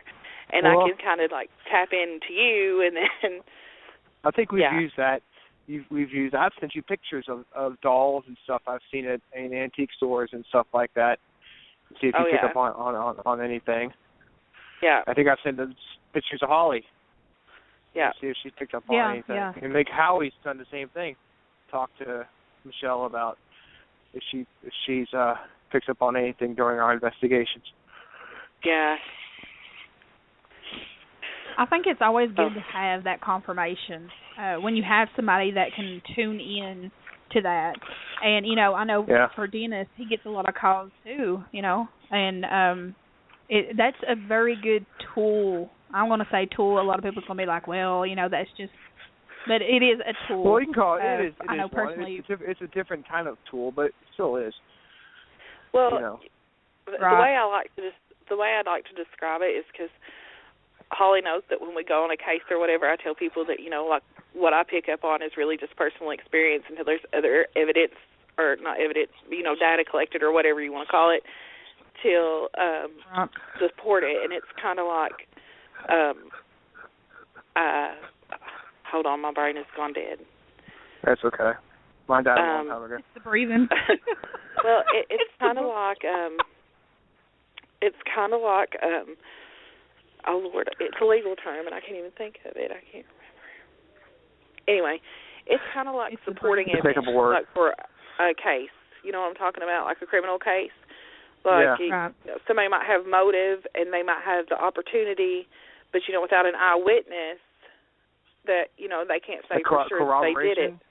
Yeah, corroborating evidence. But you take so much corroborating evidence, and you can make like a solid case out of it.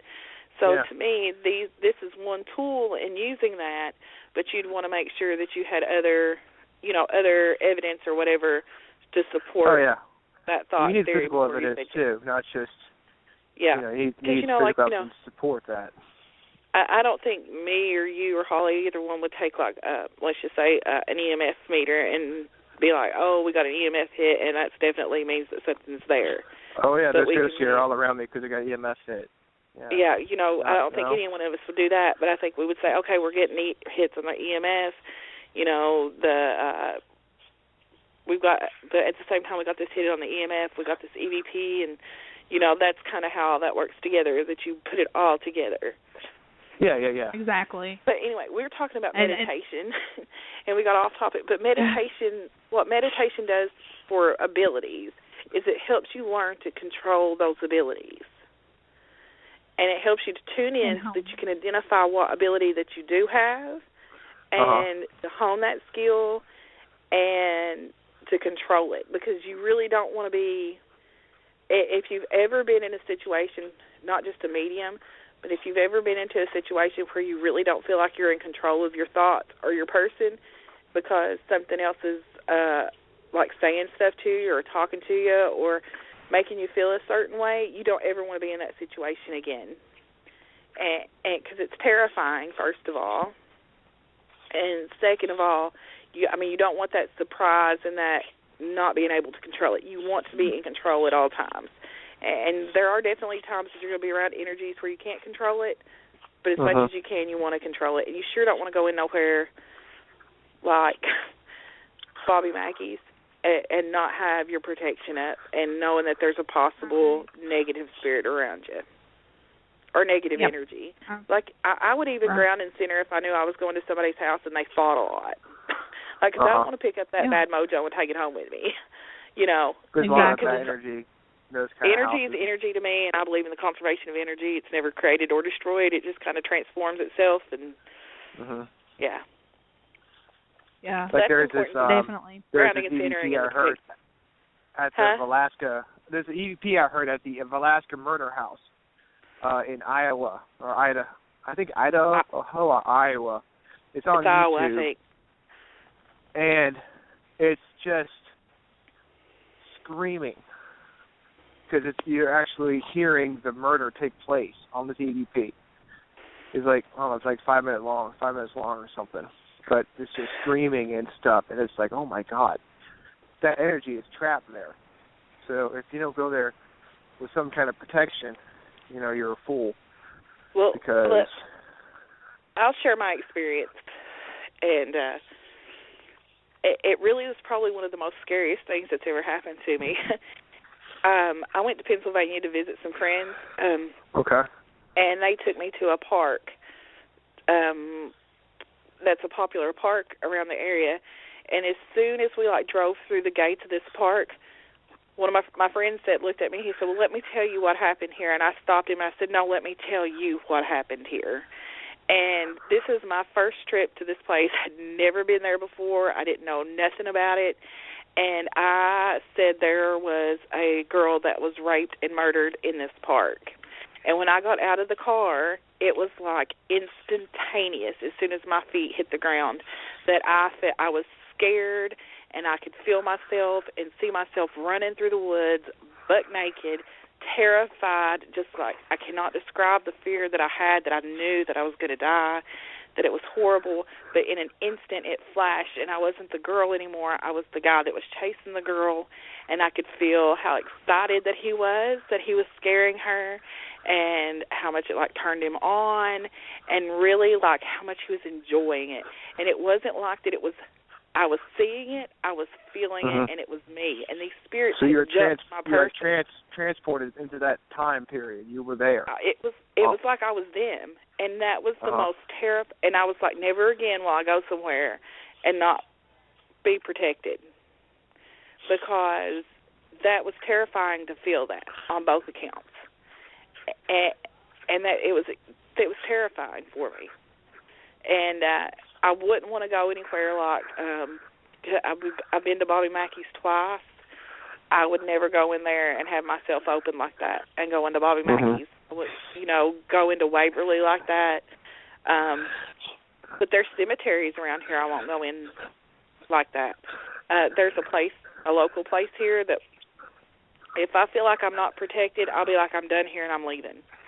If I don't feel like I'm ready, and a lot of people think that that's fear, and it's not. It's just the knowledge that I'm not prepared for what's there, because there's a big difference there. But anyway, that's beside the point. But meditation helps me get into that zone and to know that I'm protected, and to control my abilities so that I'm not just out willy-nilly.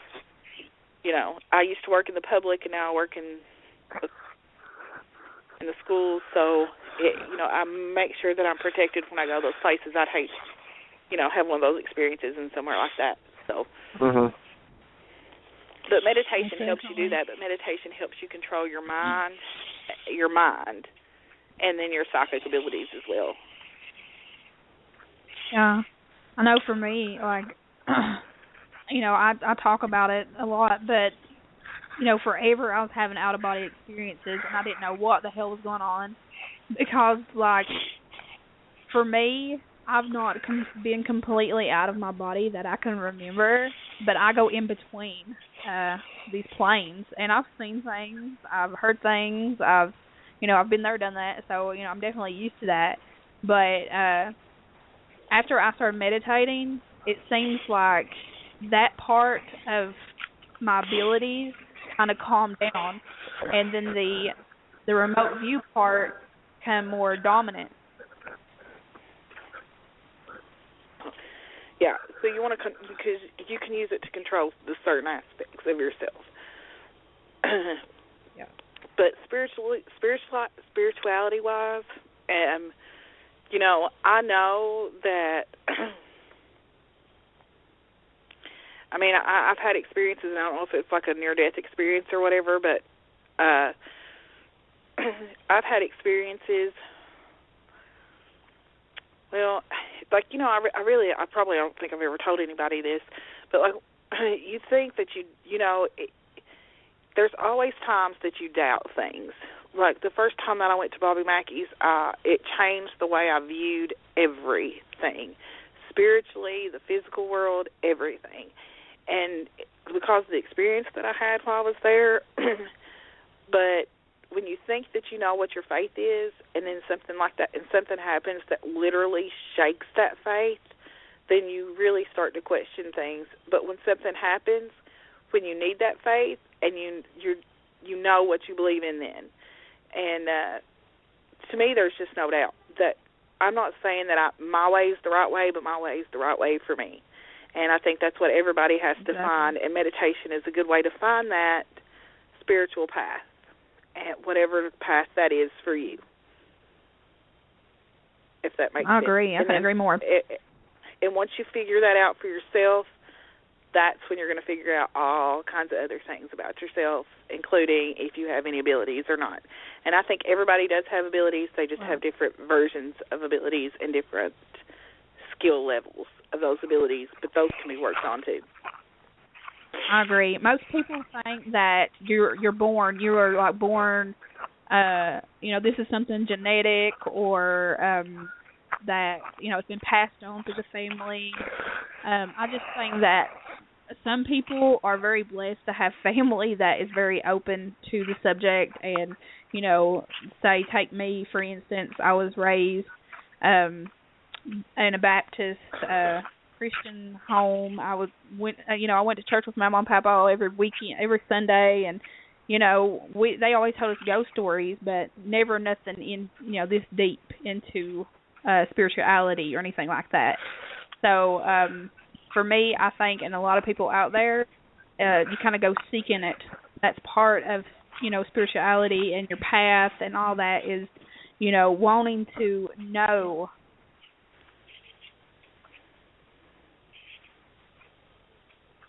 Yeah, but you've got to find your own truth, and I think that's the big thing, and that's what I tell people, that you've got to, if your truth, that your path is, my path, that's great. If your path is,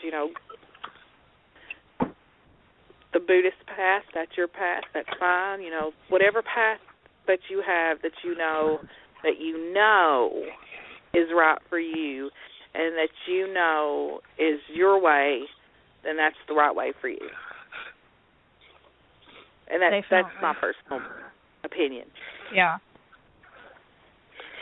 Yeah, makes definitely, sense. I agree. But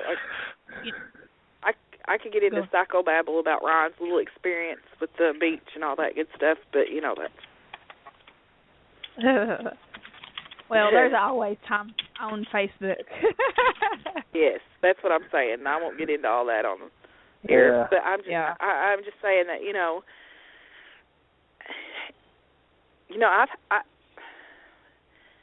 when I first started, when I first started meditating, it was really just for stress relief.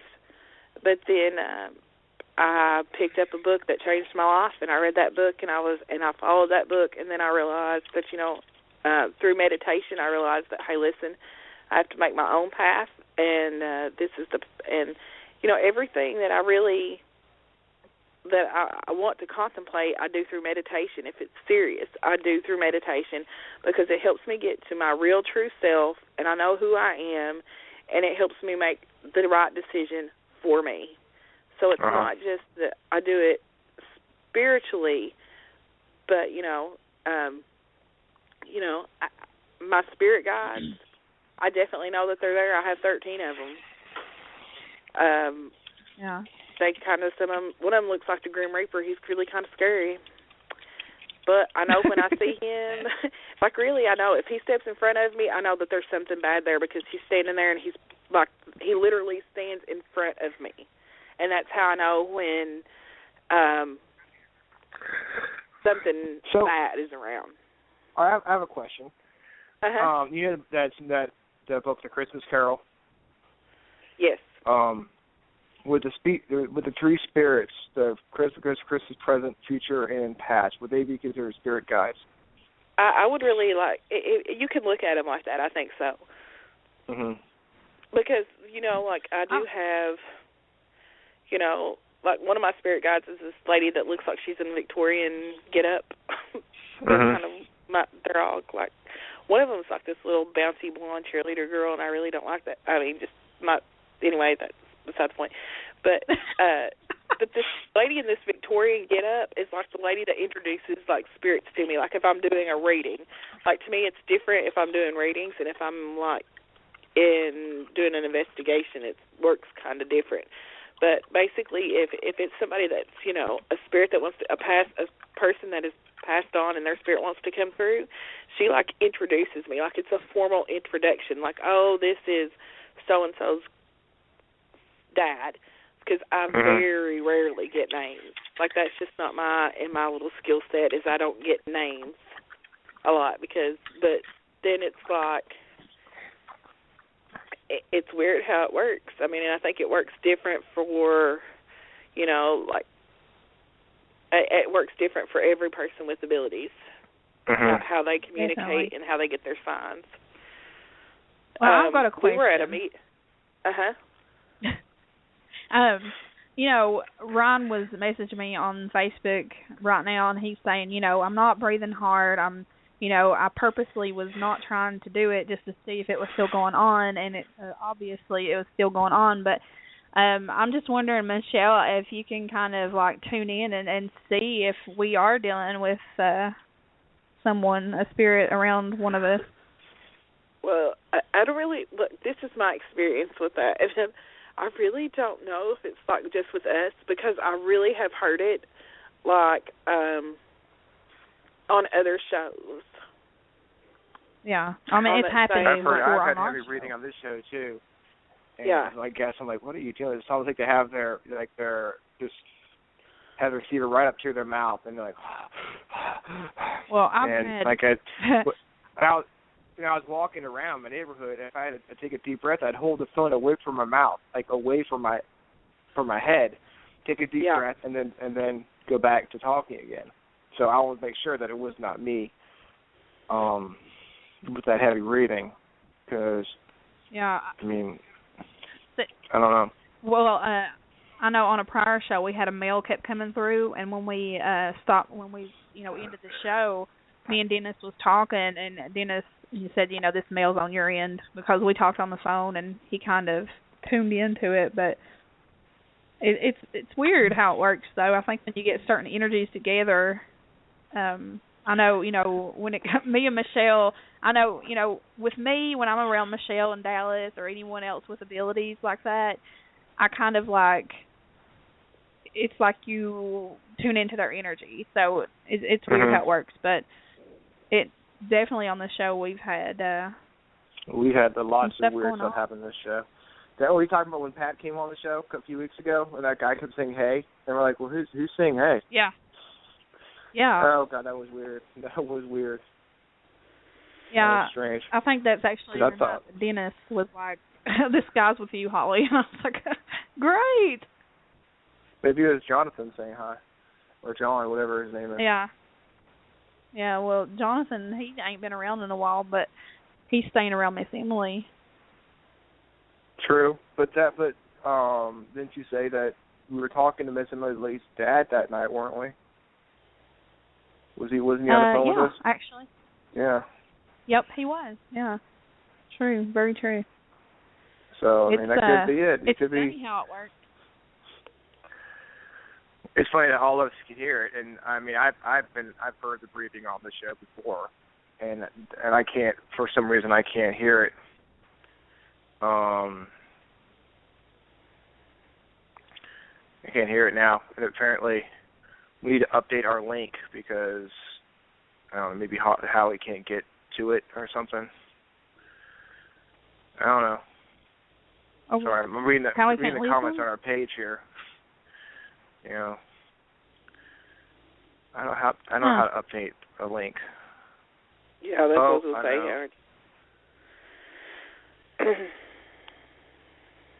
Howard. What was that, Michelle? Sorry.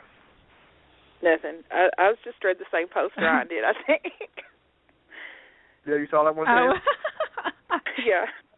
I put a link on my actually I posted a link on my page as far as you come listen to the show type thing. So hopefully he'll see that. He'll listen to the last 7 minutes of the show. Well, we'll just message him and say poo on you. Well, there is a wonderful thing called archives that people can, tune in. They can listen. That's they the can greatest download. thing ever. We love you, Howie.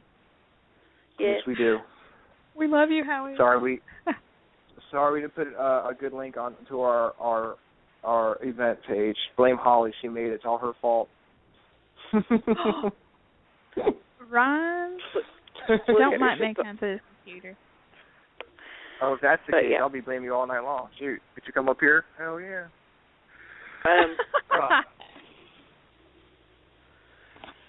We got a topic. Got to focus. Yeah. That's a normal thing with it. But going back, we got sick. Y'all's ADD is showing bad. Sorry. Well, we're like the last 10 minutes of the show. It's like the free for all now. Yeah. I'll tell you what. Michelle said, "Oh, chicken," so it means something. I said, do you have anything coming up? Do you have any? All right. Me? Yeah, I don't know what Holly said something about Michelle. I said something about chickens. Yeah. I said, "Oh, my chickens." No, Lisa. Oh, my. Yeah, she said, "Oh, my chickens." I know what that means. Oh God, we're in trouble now, huh? That means I'd try not to say What's horrible that? bad words. No. What's coming up? We're doing the City of Vico this weekend, and we'll be doing. I'll be doing readings starting at 8:00 on Friday night, I think. And Holly, you all are starting the Ghost Walks at 9. Yep. On Friday, Awesome. and then Saturday the same deal. I'm going to start readings at 6, I think. But they're having like trunk or treat and all that stuff for like the little kids. And then at 9 the Ghost Walks start again. And yeah, if you've never been, you need to go and meet the mayor because he's a hoot. And that sounds like fun. Oh, really? Just you have to experience him because he's great. And but it's just a small little town. But geez, the history that's there. Oh, hi. Oh yeah, definitely. I think I might have seen a video you've done at Vico on YouTube. Yeah. It was really good, by the way. I mean, you guys do a really good job. You know, Black Mountain Paranormal. Look them up on YouTube. I was going to say too. We're going down to Johnson City Sunday for a case, and it's not private, so we can actually. It's going to be kind of fun. That sounds like yeah. fun. Yeah, no, that's not that good a kind of fun. Yeah. Okay, it's going to be interesting. Yeah. Very interesting. Well, I can't wait to hear about it on Monday, for sure. You can let me know all about it. I might have to get me with somebody. I've got me and Rihanna and I, my daughter, we're going to Gordonsville Friday and Saturday night. We've got the Trail of Terror and the Deep Pool of Death. It's like a haunted trail, and then you go into the Deep Pool of Death, and it's for the Exchange Hotel in Gordonsville. It's a nonprofit, museum, and all the proceeds are going to go towards keeping the museum, running.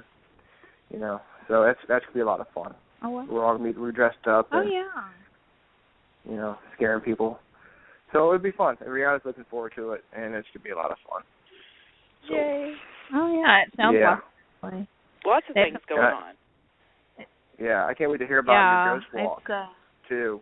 We got a lot to talk about on our special Halloween episode with the Freakin' Awesome Paranormal show next Wednesday night. The spooks are going to come out. Plug that. They'll be out all the next 2 weeks. Y'all just watch. Oh yeah. I've got to give a big shout out to Howie. He's sick. Aww. Well, tell him I'm gonna send out some spiritual healing energy towards him and send out good vibes and stuff. So hopefully he'll get better soon.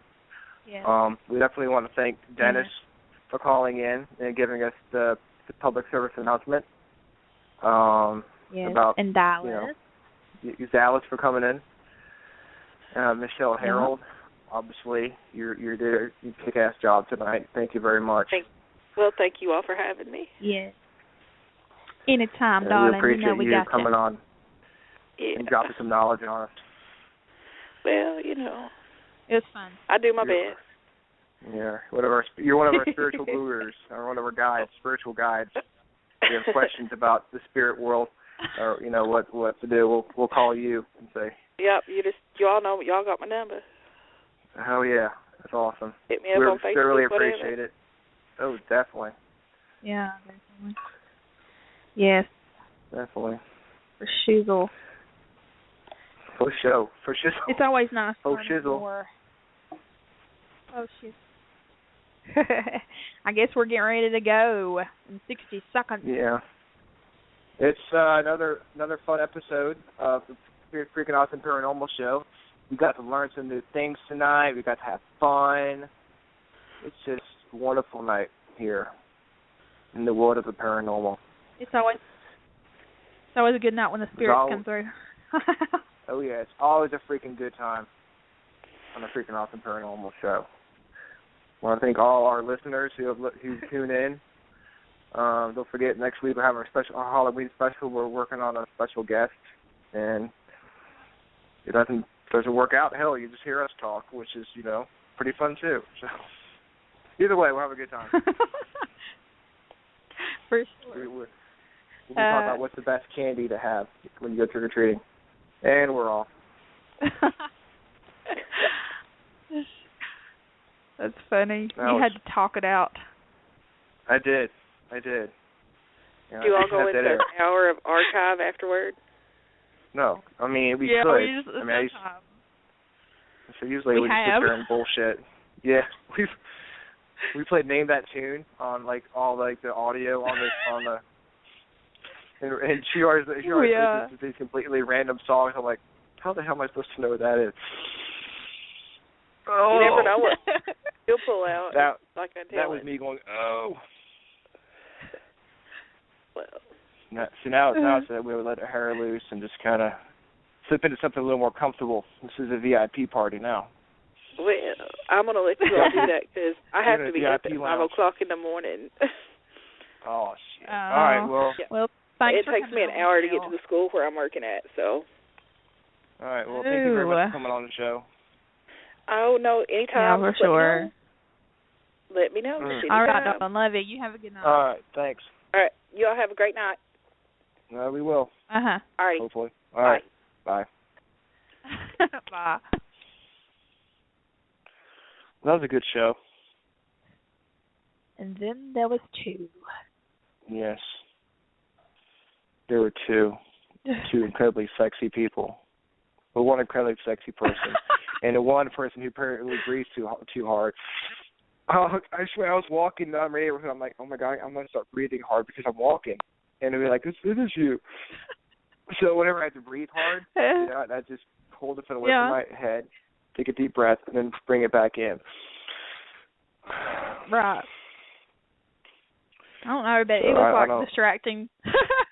What's weird, you can hear it, but I can't. I can see why you would think it was me, but like I said, I wasn't breathing any harder than I usually do. Yeah, usually I breathe from my nose. Well, Michelle heard it too. So. I'm a mouth breather. I can't breathe out my nose.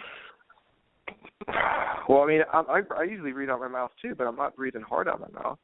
And it's not. Yeah. I'm afraid. I wish I could take a picture of me holding my phone to my mouth so you will see that it's not.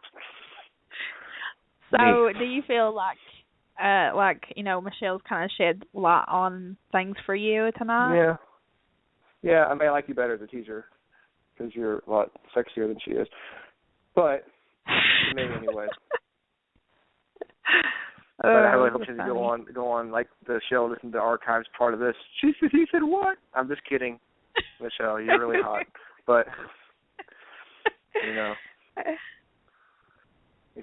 make sure there are like people on. Make sure there are like people on listening right now. But make sure you make a service announcement. Yes, I am kidding. You're both hot, equally hot, and you're both equally good at teaching meditation. I'm just more used to you, I guess. And you do a good job. I just being pig-headed. I don't think I'm very good at it. I mean, hell, I'm still learning myself, but that don't mean you can teach somebody else. You can't teach somebody else, I've been bad. I don't meditate today. Yeah. I know you're not professional. Hell no. And that's something I tell everybody. I'm like, listen, I'm new at this. So, whatever. I wonder why Dallas and Dennis got off the air. I don't know. I guess we went in good company. No, I'm playing. Hope they're not mad or anything. No, Dallas goes to bed early. He works at Lowe's, and he always opens, so, yeah. Oh, okay. He's got to have his beauty sleep. Because one time I got, when we first did the show, beginning, it was, right around the beginning where we first started, when I first started on the show, we had a show about Belnemas and our experiences out there. and Dennis was on the show, and he was talking about something, and my friend Rhonda came on, and then she had to get on because she was pregnant, and she wanted to just say what she wanted to say and get off. So I kind of interrupted him, and he got mad, and he just got off the phone. And I don't know. I just want to make sure that's not what happened again. He was mad that we took a break or something. No. Dennis loves us. Yeah. Yeah. Well, I was less nervous this time because I was not feeling too good. So I was like, whatever, I don't care. It was just that extra 10 minutes before the show started that I started getting the nerves. It was just watching the clock tick down until we got to the end. Yeah. Well, I was busy trying to get everything up, and I didn't even get to change the pictures on the blog talk. So, and I was freaking out about that because I couldn't do it on either computer, and my mic was like not working. So I had to figure all that junk out, and I was like, at least it wasn't like last that one 5 time minutes when you your before the rebooted. I know. That sucked. That was like, oh my god. I think we had a guest on that show too. That was an asshole clincher. Oh yeah, that was definitely a butthole. That's a butt fucker for sure.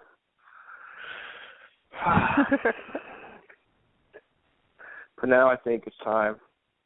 Got to get off the phone. My voice kind of. Oh yeah, you're on the computer, aren't you? You're doing your direct connect shit. You could talk all night. Yeah. Oh no. Yeah. So I when we can have our phone sex on the air, which that can happen. Oh, you're so funny. I feel like whenever I put this headset. What are you wearing? I feel like I should. When I've got this headset on, I'm like, oh my god, I feel so professional. I feel like I should get rid of my accent and be like, you've contacted Blog Talk Radio Studio. This is hot. I'll be helping you tonight, and we're going to talk about the paranormal. I bet you look sexy as hell with those headphones on, like the sexy phone sex operator. Smooth operator. Only when my mouth starts opening, and you're like, oh my god. Like that one girl who wanted me to say lick. Do I say it funny? Oh yeah, April. Yeah. I know lick had two. Lick. I know lick had two Leak. syllables. Lick. Do I say it like that? I don't know. Leak. No. Leaked. Leak. Leak. Leak. Lick, lick, lick, lick, lick, lick, lick, lick, lick, lick, lick, lick. She licked the lollipop. Licked. I do say it funny, don't I? You sound fine. Lick. You don't really say with two syllables. I was just kidding. You're just being a suck. Drinking a beer. You drunk a beer. Drinking a beer. Who we're going to have on our special Halloween episode, which I think we just sit there and talk about Halloween ourselves and be fun. Yeah. If we can get Christina Rake on, that would be fun. If she can talk about fighting demons and stuff. She has some very interesting stories. Yeah. I'll tell you. Yeah. Yes. Cool. Well, the dark side of the paranormal. Yes. And, yeah. We joke around a lot, but I'm sure there's definitely some stuff that we need to,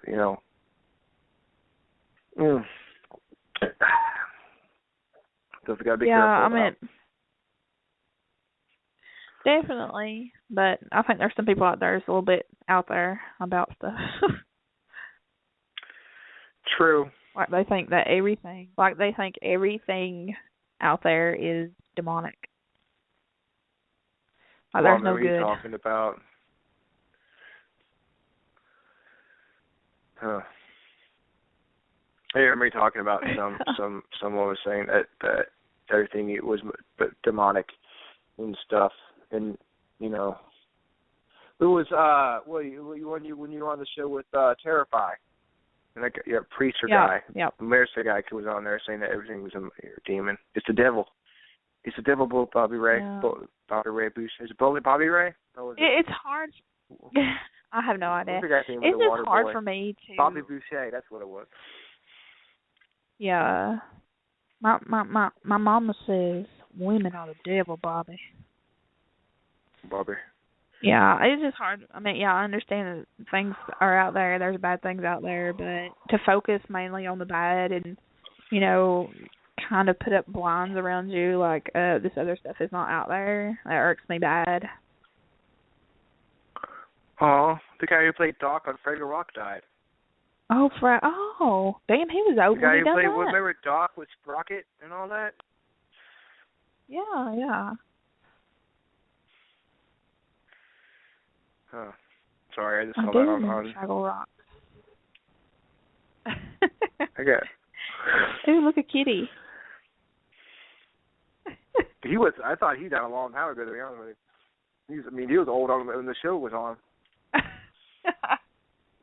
I want a dog like Sprocket. He was.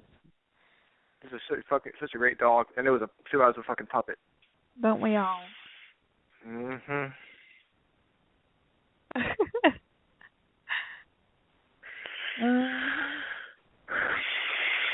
He was also in Boondock Saints. Yeah. You ever see actors that are in kid shows, and then you ever see actors that are in kid shows, and then you see them like in adult roles? And you're like, holy shit, that just totally ruins it for me. Like Lawrence Fishburne with Cowboy Curtis on Pee-wee's Playhouse. Well, look at Miley Cyrus. Yeah. Look at who? Well, I mean, look at Miley Cyrus, Lindsay Lohan. Oh, yeah. Lindsay Lohan, That's true. Miley Cyrus, all of them. That's true. I think, that kind of tells you something about kids brought up in acting like that. Mhm.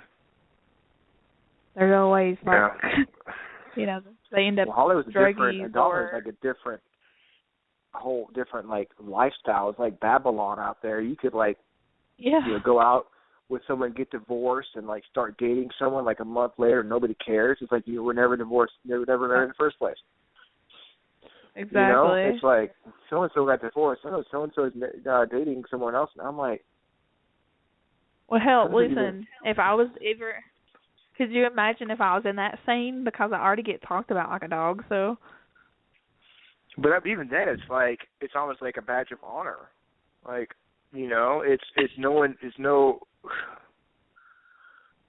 consequences. There's no it's like you can do drugs, you can beat someone up, you can beat up your wife, go to rehab to write a book, and then you end up on People's Sexiest Man of the Year. It's like, the rebirth of so and so. It's always, it's just a ton of second chances, third, fourth, fifth, sixth, 10th chances. Because once you're in that club, they'll protect you for sure. Oh yeah, definitely. I could never be in that scene. I like being a nobody. No. I'll maybe try it for a day just to go to some of those parties and stuff, just to experience it. Maybe a week or so. Maybe a day wouldn't be enough for me. Maybe a week or so, just to see what it's like. But any more than that, you're constantly bombarded by all these images. And plus you're constantly bombarded with all these images of how you're supposed to look, how you're supposed to feel. Oh yeah. You're not good enough. These girls are having fun because they're skinny. And you're like, well, shoot. You're like, well, I can't have fun because, you don't have to be that. You don't have to look like them, but they make you feel like you do. Right. Well, I think it's like when it comes to, if you look at it, males who are obese in acting, oh, they're funny. Women in act, when they're in the scene like that, it's a whole different story. Yeah. Well, look at like Melissa McCarthy. She's not skinny, but she's also funny. You know. Right. And Gabrielle, she was she done Precious. Did you ever watch Precious? No. I mean, I know that black people have it hard. I don't need a movie to tell me that. I mean, I hear it all the time. Yeah. I don't like watching movies like that. For some reason, I like to watch feel good movies. Me too. I go to movies to escape. When I watch, worry about the world's problems. Yeah, I don't like watching. I'm more of a comedy action person. I don't like watching boohoo movies. I hate it. I don't like crying. Well, no, it's like I'm gonna watch a movie about a funeral. No, it's like my cousin got me to watch Dear John, and I was like, I hate you, you bitch, because I was fucking crying and like, ooh. Is that one of those Nicholas Sparks movies? Yeah. I was like, oh, God, I hate that. Hell, I cry during Vampire Diaries sometimes. There are sometimes I'll cry during a TV show. I'll be watching stuff that you kind of hits home. That's in like. I mean, I'm trying to think of one. One that happened the other day, and I don't remember. It was one of those like feel good moments. You're like, oh man, it's really cool.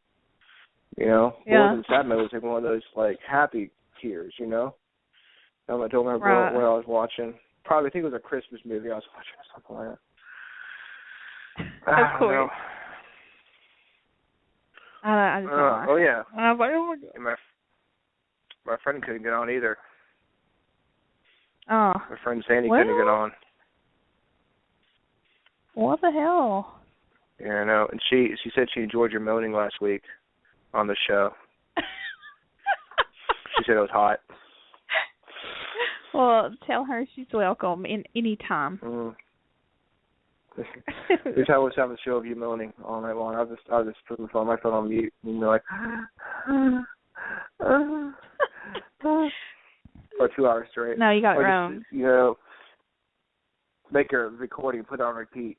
That'll be when we have our shows where we're not actually on the air. We'll just put that on repeat all night long.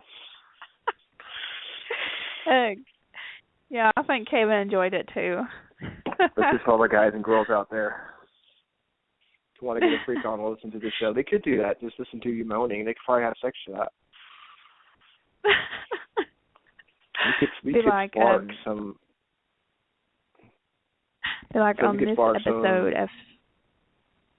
Yes, that'd be like the most listened to episode ever. We're not even on it. Well, you are, technically. You're like, we just have to do like.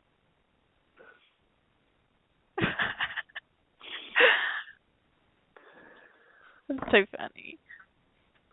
I'd have to do like a minute and then put it through. Exactly. Put it through audio and let it loop. Just let it play. Because sometimes you have like an hour. You go on YouTube or whatever, get like an hour of like raindrops falling and stuff to fall asleep to. Just put it and put it on a loop. I'd probably pee on myself. They don't sound like that, Ryan. Literally, people calling us, like, texting, like, messaging us on our Facebook page. So when are you doing another moaning episode? You guys are great, but we want to listen to your moan. Can we have Holly moaning again, please? I'm trying to get my girl horny. You're so funny. Oh. It's more like this, Ryan.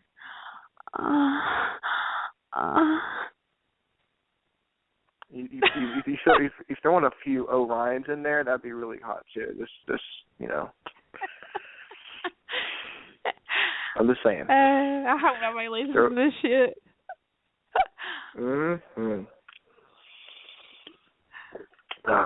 I'll have you saying that.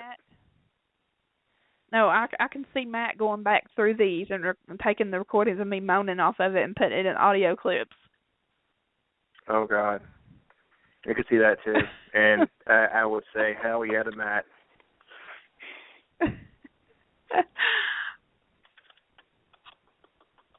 That's good. I can't wait to hear that. Oh, I can't wait to hear that. I would do it myself. Oh, it's too funny. Well, I'm going to hop off here and I'll talk to you on Facebook because I got to pee again. Okay. That's cool. I need to get off of here. My ear's starting to hurt. So, is the breathing still going on? Is the heavy breathing still going on? No. Oh, so no. It was Michelle that was breathing hard. I don't know. So, see, she got off the phone and the breathing stops. All right. I'll talk to you in a little bit. Pay on myself. Okay. All right, bye. Bye.